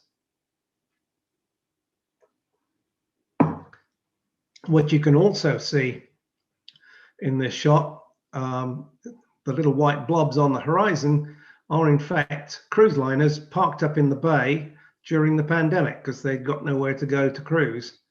And we had, at one time, we had 7 cruise liners in the bay. And that the sea there is about 6 miles away as the crow flies, or as the radio waves fly. So I mentioned too that working on the terrain was essential, and using HFTA by N6BV was an absolutely essential tool to try and understand where to put the antennas and how well they'll perform at different heights. And take a look at this slide from HFTA. Think of it in 4 quadrants. So there's an NA quadrant, a Southern Europe quadrant, a JA quadrant, and a South America quadrant. And you're looking at about 3 or 4 kilometers in each direction. And this is the lie of the land in the NA case at 300 degrees from this location, which is the normal beam heading you would use for North America. And the Southern Europe is at 120. The JA one is at about 30 degrees. And you can see it's a very, very good takeoff to JA. And I've worked JA when everybody else says the band is closed. So the terrain definitely is helping me there. And the South America one, which is the poorest one, that's I think I did that one at 240 degrees. And you can see it rises higher than the 160 meters, which is the base height of the northern tower. So you can see huge amounts of complexity, and modeling in HFTA, if you haven't done it, is pretty straightforward, but you do have to run a lot of models at different heights to figure out what the best performing antenna system would be. Here's a view going to Dartmoor in the far distance. So this is roughly the US. I would say it's about 270 degrees to 330 degrees. So roughly the Caribbean to up to northern Canada. Pretty much, as you can see, it starts to drop off after a few hundred yards. Dartmoor, although it's a lot higher than here, it's about 1,400 meters, is a long way away. So the radio waves are already airborne long before we get there. Looking in the other direction, back to the bay, this is what the tower sees in direction of mainland Europe. This is roughly 90 degrees in the center. As you can see, relatively unobstructed view to the sea beyond. So the initial design of the station looks something like this. Tower 1, the northern tower. Tower 2, the southern tower. Cable runs in conduit to each tower.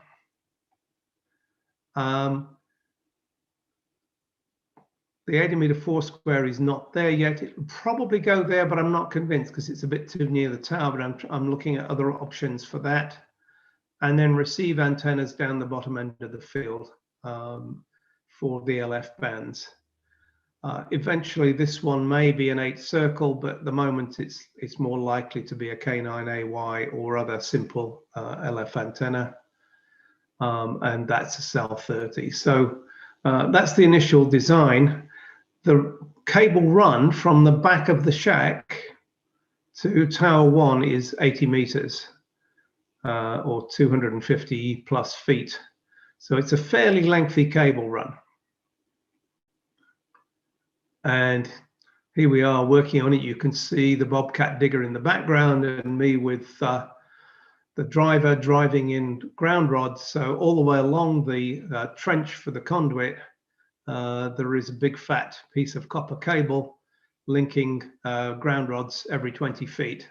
So a lot of copper went into the ground to provide both proper grounding for the tower and some degree of lightning protection.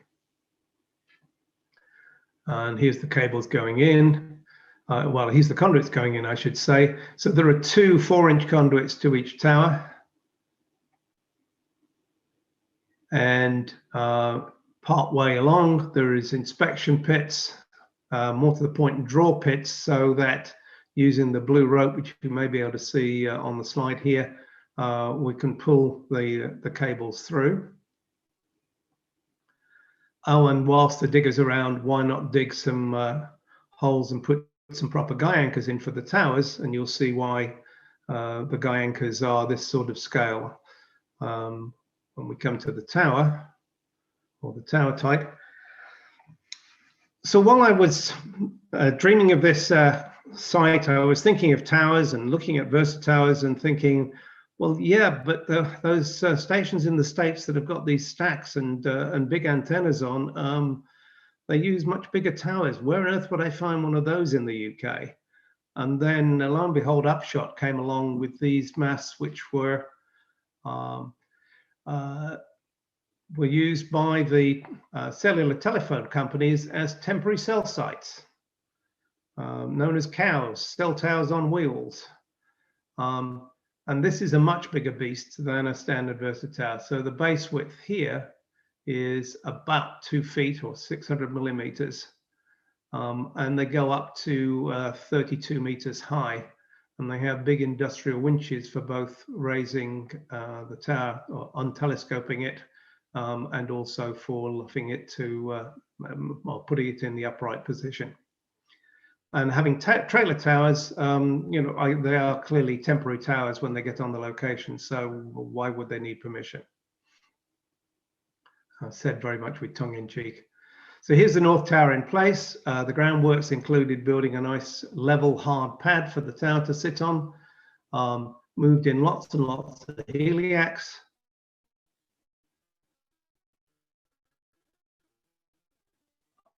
Lots and lots of heliacs. I was very fortunate that the dream had been had been alive to build this contest. And this one's the LDF 450, which I think was about 70 or 80 cents a foot. So way cheaper than could ever be dreamt of in the UK, typically, which cut an awful lot of cost out of getting a long run of cables out to the tower. And then here's the other end going into the shack. So there's 8 ports in this Andrews plate that allow the cables to enter, and this is all the cabling from the North Tower. So 3 runs of 550, 3 runs of 450, some EchoFlex 15, and lots of control cables and some RG6 for receive antennas. Sooner or later we'll get the South Tower in place, and we'll have another run of cables from there through the spare ports. I did warn that there might be some ham radio porn, at least as far as the UK is concerned, because big setups like this are much less frequent across the UK than they are in other countries. So this is Tony G6 GLP helping me with put the boom on for the 40-meter Moxon, and the main beam is already in place, though there's no elements on it yet. We had some nice weather 2 summers ago, and that's when this all went together. And I'm a big fan of NN4ZZ's tilt plates. It's not quite horizontal in this case because I haven't done the adjustment yet, but having the antenna at convenient height, as you'll see here, I've got this quite small access tower. The platform is only about 3 feet off the ground. So it's nice and safe and easy to work on the antennas when the tower is left over. And that to me is a huge advantage. So that fulfills my easy maintenance and easy modification requirement for the station. And here's the tower in place. Just eyeballing it, I would say that's probably up at about 50, 55 feet. It's not up at the full 100 feet.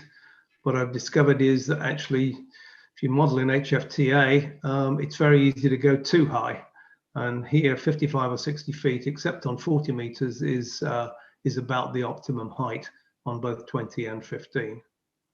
And the takeoff in that direction is to JA. So you can see why working JA is very straightforward from here. So then the pandemic intervened, and we all had to stay home, but at least we could stay home and get on the air. And one of the things I'd say about a project like this is once you've got some antennas in place and the towers are operational, it's awfully tempting to operate rather than go out in the wet and build some more. And that's been one of the reasons why progress has perhaps been a bit slower than I would have wished. But I've been having huge fun operating the station now, as well as continuing to build it.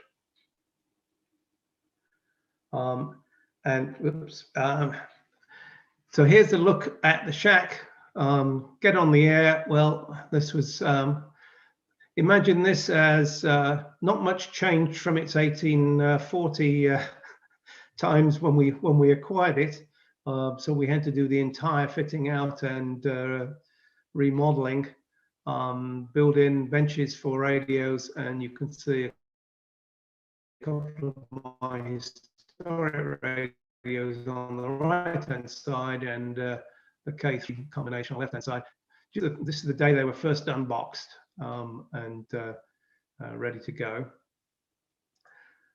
Chris SVL had mentioned it would be really frustrating if I showed him a low noise picture from top band at the middle of the day. So I won't do that. I'll show you 15 the day I switched on. It was late in the afternoon. The band wasn't very open. There is an SSB signal there. But look at the noise level. Minus 131 dBm on the P3. This is a very, very low noise site most of the time. But since Chris had asked, I thought I'd better show him a top band picture. This is top band during the day, during CQ 160. Excuse me, I'll take some more water. Yeah, top band during the day, during CQ 160, minus 134 dBm. Now that admittedly is on a receive antenna. It's not on a big vertical or a high dipole, but nonetheless nice and quiet, and the signal to noise ratio certainly workable. So that's a very brief view of how we got here and how far we've got. The shack, of course, is more populated than the picture I showed. The station is fully operational, but there's a long way to go yet. But just reflecting on the journey so far, what went well? Well, I have to give all the congratulations to my wife. She's been extremely supportive in this process. She turned down some houses we both fell in love with because they just wouldn't work for radio. And the criteria was very clear. It had to work both for a house we wanted to live in and for radio, which is probably why it took us 4 years to find this place. We do love the place we're in. It turns out to be a really good choice of both part of the world and the specific site and the local towns.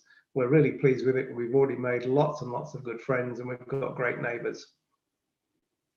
The thorough research paid off. And just to give you an insight in some of the surprises you can get if you do a house search like we did, we found a fantastic radio site in Wiltshire with a really impressive house at a price we could afford. But when we did our due diligence on it, and we actually made an offer subject to some further diligence, you couldn't legally get from the car to the front door. Where you parked your car was about 20 or 30 feet from the front door, but that 20 or 30 feet didn't belong to the house. In fact, nobody knew who it belonged to, but it definitely didn't belong to the house. So you couldn't legally cross it to the front door. And we did all our due diligence and talked to the lawyers and what have you, and it was just going to be way too much hassle to try and straighten that out. And there was a possibility that it wasn't possible to straighten it out. So be ready for surprises, and being thorough with the research definitely paid off, which meant that this site, where I'm speaking to you from now, had very few radio surprises. Quite a few surprises in the build, but or in the rebuild, but no real radio surprises. And the separate shack building has worked out very well. Even having to cross the yard in the rain, you know, the payoff when I get here is great, and my wife likes having the house free of radio sounds when I'm on shouty mode contests. So what are the downsides? Well, the first one is the rule of pi. Now, if you haven't come across the rule of pi, it's a very straightforward one. It says that in any house refurbishment, it will take 3.14 times the time you think it was going to take, and 3.14 times the amount of money you thought it was going to take. And the rule of pi definitely applied here. And we did actually have to eat some of the station building budget to complete the renovation. If you talk to any developer of individual properties, you'll find that the rule of pi very often applies. It's a very hard thing to estimate. It is a low noise site most of the time and in most directions. But I do have a couple of directions where I'm picking up noise, which I have not yet been able to track down. I've got some more work to do. Possibly connected with power lines, but I don't think so. I think I've eliminated that as the source of the noise, but still, the work still goes on. I mentioned the ADSL, and so we had to build the 4G system, which, knock on wood, was not the cause of the dropout earlier on, because it hasn't dropped out before, but and has worked quite well. Shame that I can't get long beverages in, but I can get up to about 400 feet. This South America takeoff isn't great. Most directions or most locations in South America need a relatively low angle takeoff from the UK, and the low angle is compromised. So I may have to put the second tower quite a lot higher than I expected just to get to South America. It looks like a 100-foot tower is the way to go in that direction. But for the other directions, that would be too high. Gets a bit breezy up here. So far, we've recorded an 81-mile-an-hour gust. And in fact, just last week, there were several in the low 60s. So it is rather breezy, and the engineering of the towers and antennas has to be done accordingly. Not quite at the GM3 POI level of windiness, but it's certainly something to be reckoned with, and it does rather limit our ability to have barbecues as often as we would like. When the weather's fine and warmer, it's often very windy, and there is always the risk of loss.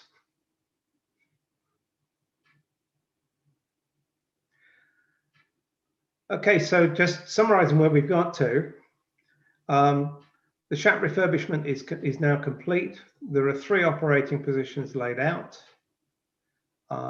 You saw the cables going into the North Tower. The North Tower is fully operational. What's on there right now is a 4-element ultra beam, which also has 6 elements on 6 meters. The W6NL 40-meter Moxon, the boom is in place.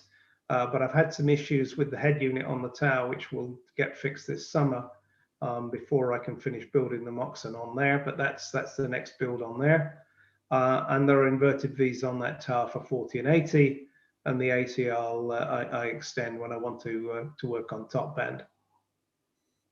The South Tower is in place, and all the conduit runs to it. The plan is to have that operational with 20 and 15-meter monobanders this year. And the station is operational on all the HF bands, 6 meters, and for local work and UKACs and FMAC, the weekly contests on 2 and 70. I've had a play around with those. Don't have big antennas, but I am operational there and can keep in touch with locals on 2 and 70.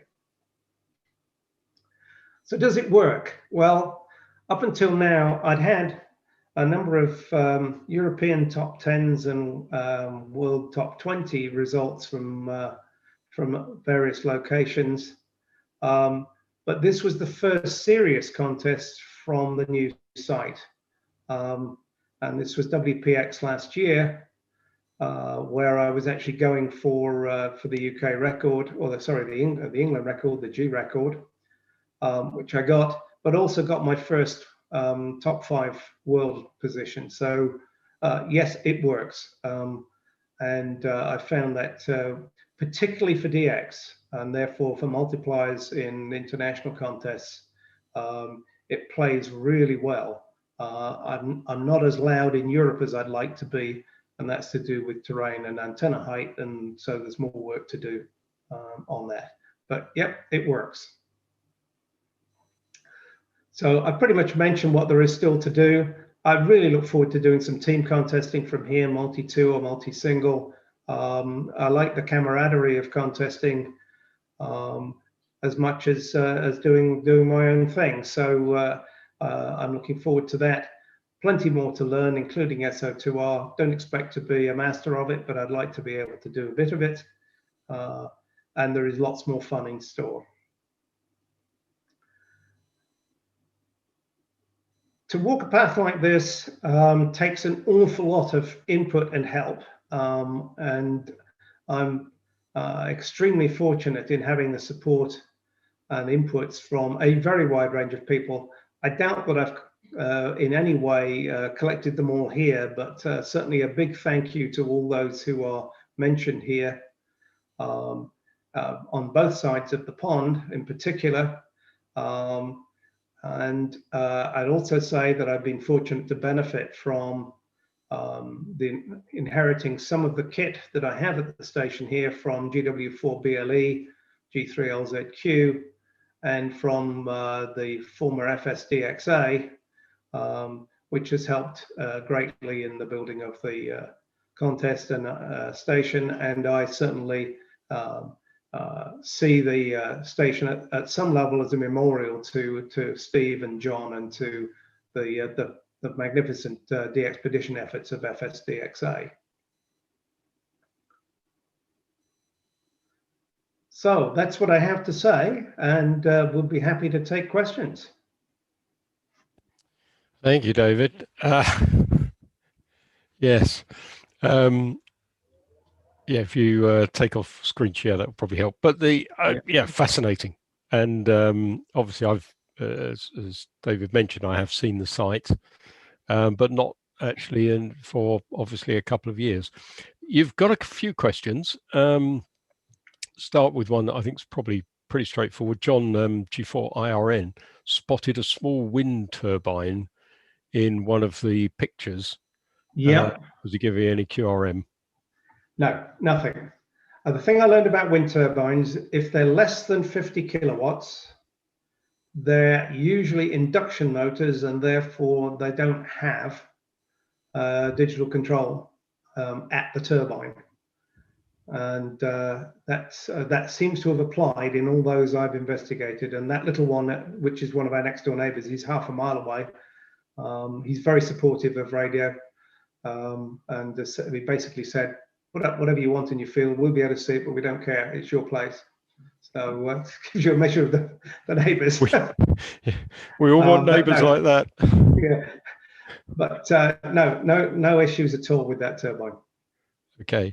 Martin M0BCT said the 4 ducting pipes and I spotted this as well, that come out of the ground into the shack, appear to be upwards pointing with no water traps. Rain collectors, they look like. So right, what's the situation? Okay, the ones that are not in use are capped, so that keeps the water out of those. The ones that are in use have some foam pumped in around the cables, so water finds it difficult to get in. If it does get in, the first thing it finds at the bottom of that sloping piece of conduit is that it's in one of the inspection pits, which has gravel in the bottom. So it just runs away down into the inspection pit. Yeah. And that happens at both ends of the run. That's good.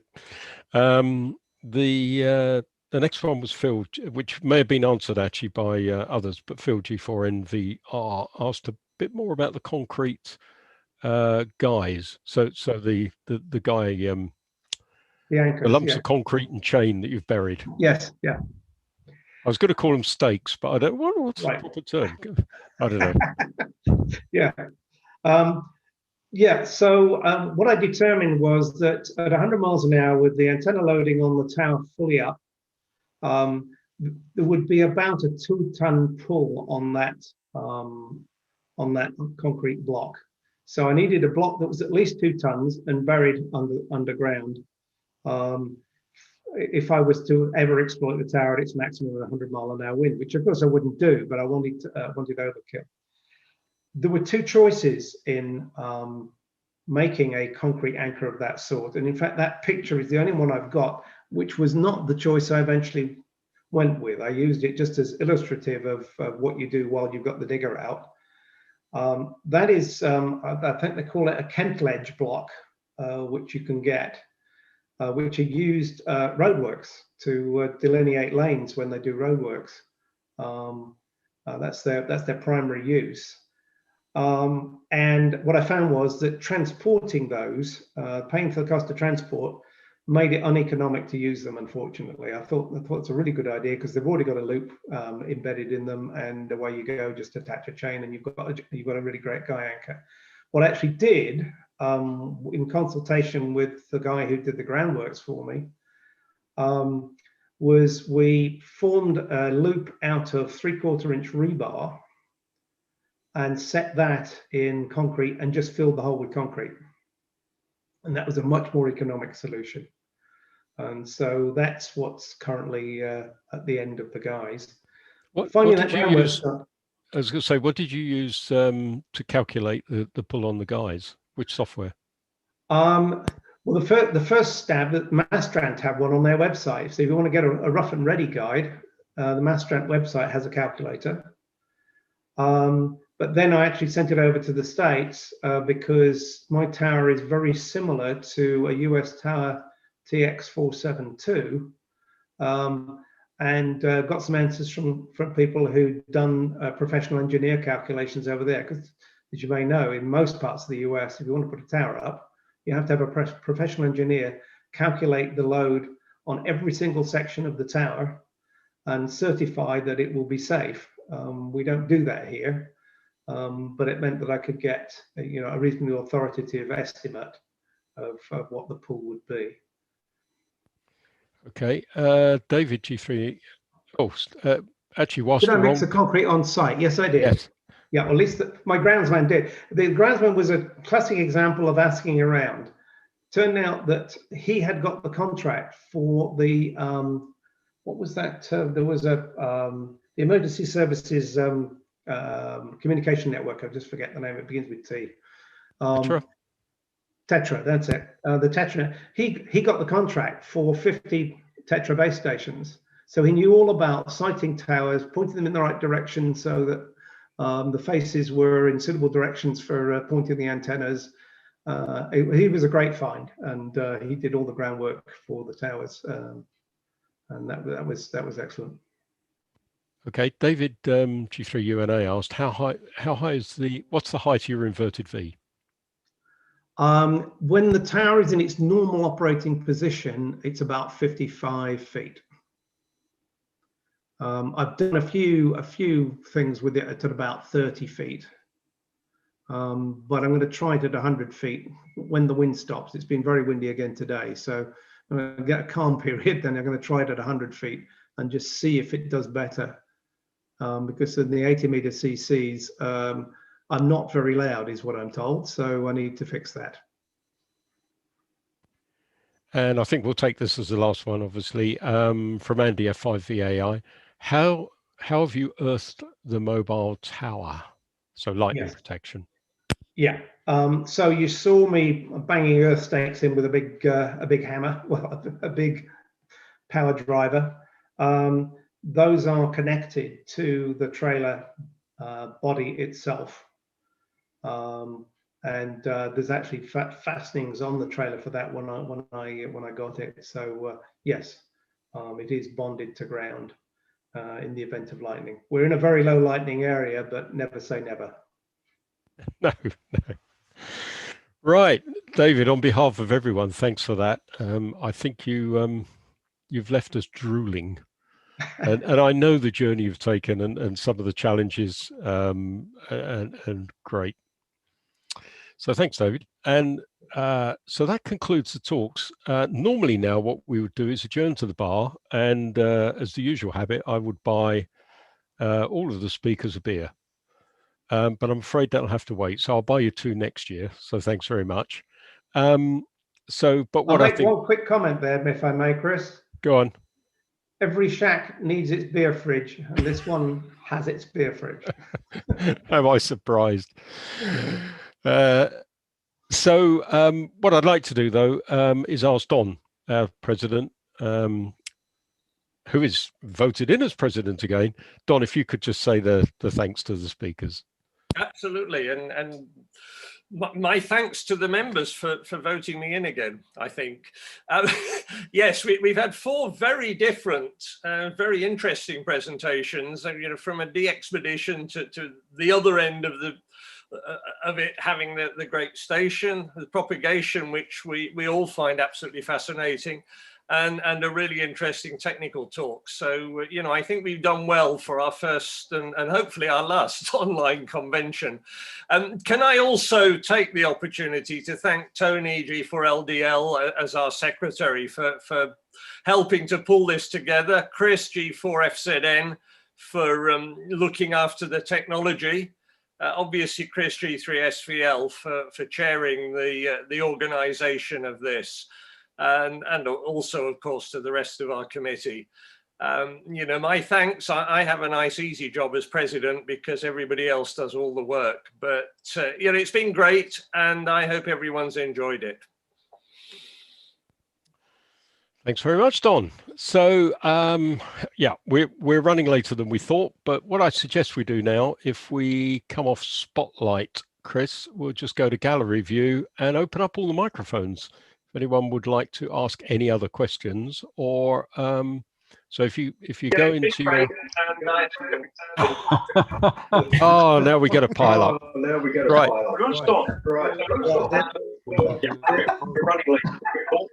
Oh, yes, and people we're getting feedback as well. So let's do this then. Down the bottom, you will see. Oh, now we get a file. I know what's happening. Someone is running YouTube in the background. We're getting feedback as well. So let's do this then. Down the bottom,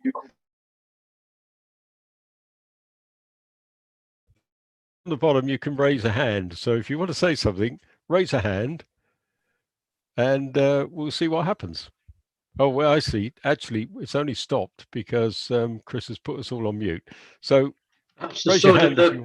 That's the panic button that I pressed, Chris, because I couldn't work out where it was coming from. Well, I'll tell you what, we'll try unmuting everybody again and see what happens. Right. Have you stopped YouTube? Okay. Right. I've been talking a lot. Over to someone else. Who wants to raise it?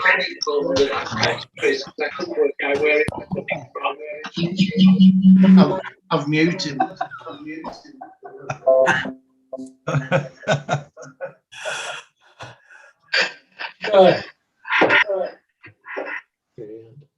It was going so well.